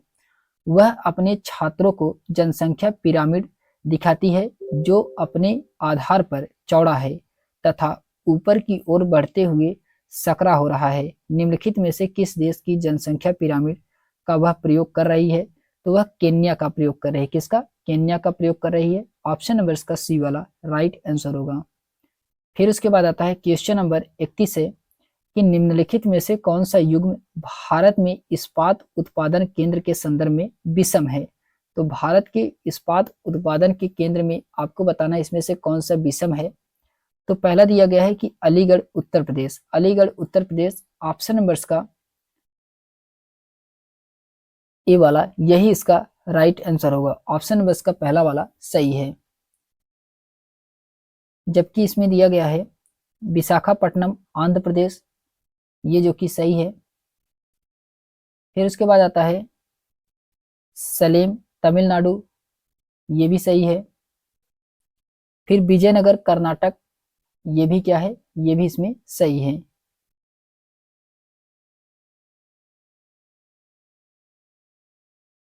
फिर उसके बाद आता है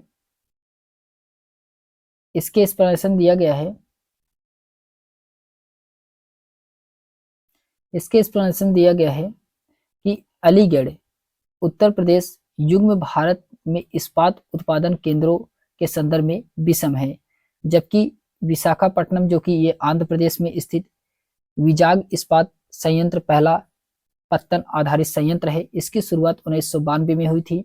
विजयनगर इस्पात संयंत्र ये कर्नाटक में है। सलेम तमिलनाडु इस्पात, इसकी शुरुआत 1982 में हुआ था। फिर उसके बाद आता है क्वेश्चन नंबर 32 है कि यातायात के संसाधनों के संदर्भ में निम्नलिखित कथनों को पढ़ें और सही विकल्प का इसमें चयन करना है। कौन सा इसमें सही है यातायात के संदर्भ में? तो इसमें पहला दिया गया है कि कम दूरी यातायात के लिए सबसे अधिक उपयोग की जाने वाली सड़कें सड़क मार्ग है, जो कि क्या है पहला वाला सही है।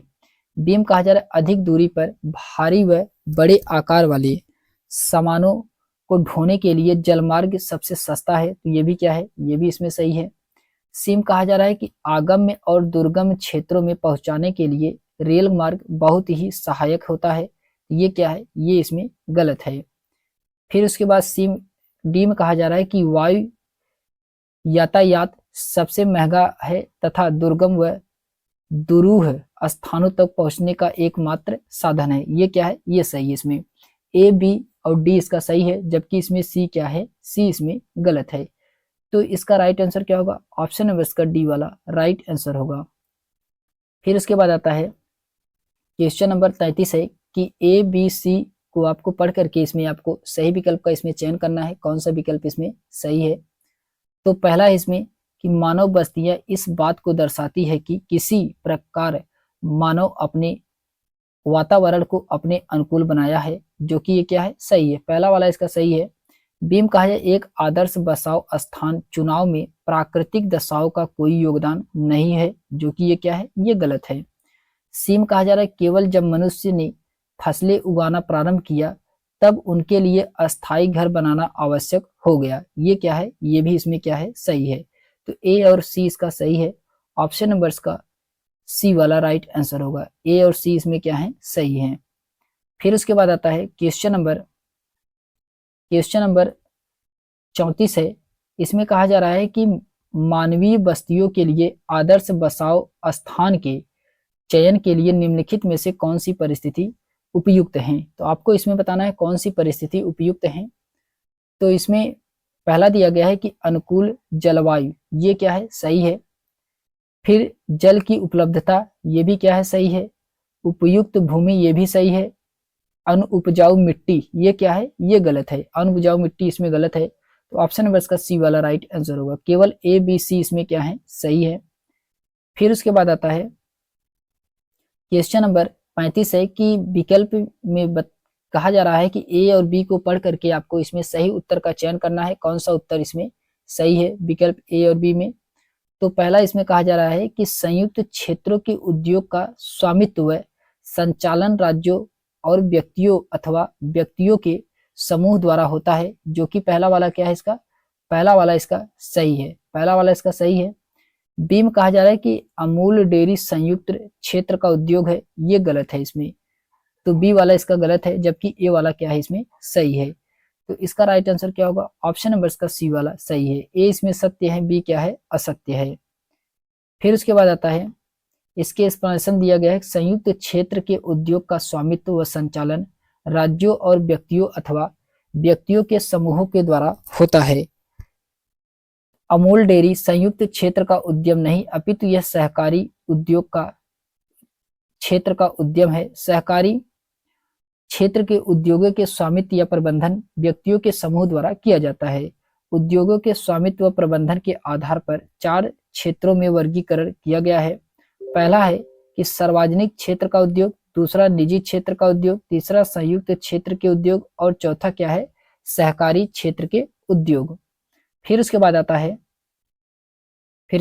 क्वेश्चन नंबर 36 है कि नीचे दिए गए कथन को पढ़ें। कथन ए दिया गया है और बी दिया गया है।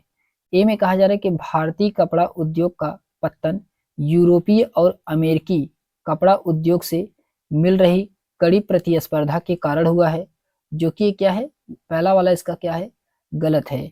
बी में कहा जा रहा है कि भारतीय कपड़ा उद्योग का पतन ब्रिटेन में भारत से आने वाले कपड़े पर भारी सीमा शुल्क थोपे जाने के कारण हुआ है, ये क्या है, ये सही है। बी वाला इसका सही है, जबकि ए क्या इसमें, ए इसमें गलत है।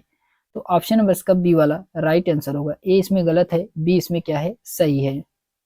फिर उसके बाद आता है क्वेश्चन नंबर 37 है कि हजारों साल पहले लोगों ने रेशम मार्ग यानी कि सिल्क रूट की यात्रा किस माध्यम से की थी? तो किस माध्यम से किया गया था?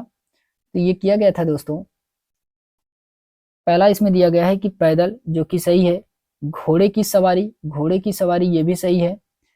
ऊंट की सवारी ये भी सही है। बैलगाड़ी दिया गया है, बैलगाड़ी ये जो कि क्या है, गलत है। तो पैदल, घोड़े की सवारी और ऊंट की सवारी के द्वारा किया गया था। तो इसका राइट आंसर होगा ऑप्शन नंबर इसका ए वाला राइट आंसर होगा। ए बी सी इसमें क्या है, सही है। फिर उसके बाद आता है क्वेश्चन नंबर 38 है कि निम्नलिखित में से कौन सा कृषि आधारित उद्योग नहीं है? तो आपको बताना है इसमें से कौन सा कृषि आधारित उद्योग नहीं है। तो मत्स्य तेल निर्माण उद्योग, ये जो कि कृषि पर आधारित नहीं है। ऑप्शन नंबर इसका सी वाला यही इसका राइट आंसर होगा। फिर उसके बाद आता है क्वेश्चन नंबर 39 है कि स्वर्ण चतुर्भुजीय महामार्ग निम्नलिखित में से किन को जोड़ता है? ये दिल्ली, मुंबई, चेन्नई, कोलकाता, दिल्ली, मुंबई, चेन्नई, कोलकाता को जोड़ता है। तो ऑप्शन नंबर इसका पहला वाला राइट आंसर होगा। फिर उसके बाद आता है क्वेश्चन नंबर 40 है कि इन वक्तव्यों पर विचार करके आपको सही विकल्प का इसमें चयन करना है, कौन सा इसमें सही है। क्वेश्चन नंबर 40 में तो इसमें पहला दिया गया है, पहला इसमें दिया गया है कि जनसंख्या पिरामिड का चौड़ा आधार भविष्य में बढ़ती हुई श्रमिक शक्ति का संकेत देता है, जो कि सही है। बीम कहा जा रहा है कि एक देश जनसंख्या में बड़ी जनसंख्या छोटे बच्चों की संख्या होने से देश के लिए श्रम बाजार में आर्थिक लाभ की स्थिति होती है, जो कि ये क्या है, गलत है। सीम कहा जा रहा है कि जनसंख्या पिरामिड का आधार मृत्यु स्तर और शिखर जन्म संख्या दर्शाता है, जो कि ये भी क्या है, ये भी इसमें गलत है। तो ऑप्शन नंबर इसका केवल पहला वाला ही सही है। ऑप्शन नंबर इसका सी वाला है, यही इसका राइट आंसर होगा। इसमें क्या है, केवल इसमें पहला वाला सही है। फिर उसके बाद आता है क्वेश्चन नंबर 41 है कि निम्नलिखित घटनाओं को कालक्रमानुसार लगाएं। तो आपको इसमें कालक्रमानुसार लगाना है। तो सबसे पहले स्पिंग जैनी का आविष्कार ये पहले स्थान पे होगा, सबसे पहले ये आया था। फिर उसके बाद भाप इंजन का आविष्कार ये दूसरे स्थान पे होगा। फिर उसके बाद आता है भारतीय कपड़ों का पतन, ये तीसरे नंबर पे आएगा। और चौथे नंबर पे आएगा भारत में पहली सूती कपड़ा मिल की स्थापना, ये चौथे नंबर पे आएगा। तो इसका राइट आंसर क्या होगा, DACB, DACB ऑप्शन नंबर इसका सी वाला यही इसका राइट आंसर होगा। इसके एक्सप्लेनेशन दिया गया है कि स्पिनिंग जेनी का आविष्कार 1764 से 65 में हुआ था। भाप इंजन का आविष्कार 1736 में हुआ था। फिर उसके बाद आता है भारतीय कपड़ों का पत्तन 19वीं शताब्दी के प्रारंभ में हुआ था। फिर भारत में पहली सूती कपड़ा मिल की स्थापना 1854 में हुआ था। फिर उसके बाद आता है क्वेश्चन नंबर 42 है कि जनसंख्या पिरामिड के संदर्भ में निम्नलिखित में से क्या इसमें सही है। तो जनसंख्या पिरामिड के संदर्भ बताना है आपको इसमें से क्या सही है। तो पहला इसमें दिया गया है कथन कि कुल जनसंख्या विभिन्न आयु के वर्गों में विभाजित होती है, जैसे 5 से 9 वर्ष और 10 से 14 वर्ष इत्यादि, जो कि पहला वाला क्या है, सही है। बीम कहा जा रहा है कुल जनसंख्या का प्रतिशत इन वर्गों में से प्रत्येक वर्ग में पुरुष और स्त्रियां उपविभाजित होते हैं, तो ये भी क्या है, ये भी इसमें सही है। सीम कहा जा रहा है जनसंख्या की आयु लिंग संरचना के आशय विभिन्न आयु वर्गों में केवल महिलाओं की जनसंख्या से है, ये क्या है, ये इसमें गलत है। ए और बी इसमें सही है, जबकि सी इसमें क्या है, गलत है। ऑप्शन नंबर इसका ए वाला राइट आंसर होगा। ए और बी इसमें क्या है, सही है। फिर उसके बाद आता है इसके एक्सप्लेनेशन दिया गया है कि जनसंख्या पिरामिड एक देश की जनसंख्या की आयु की लिंग संरचना को दर्शाता है। कुल जनसंख्या विभिन्न आयु के वर्गों में विभाजित होती है, जैसे 5 से 9 वर्ष और 10 से 14 वर्ष इत्यादि। कुल जनसंख्या का प्रतिशत इन वर्गों में से प्रत्येक वर्ग पुरुष व स्त्रियां उप विभाजित होती हैं। अधिकांश आबादी 0 से 14 वर्ष के आयु के बीच में होती है, जो हमें बताती है कि देश की प्रजनन दर उच्च और जनसंख्या उप स्थापित प्रजनन दर स्तर ऊपर है।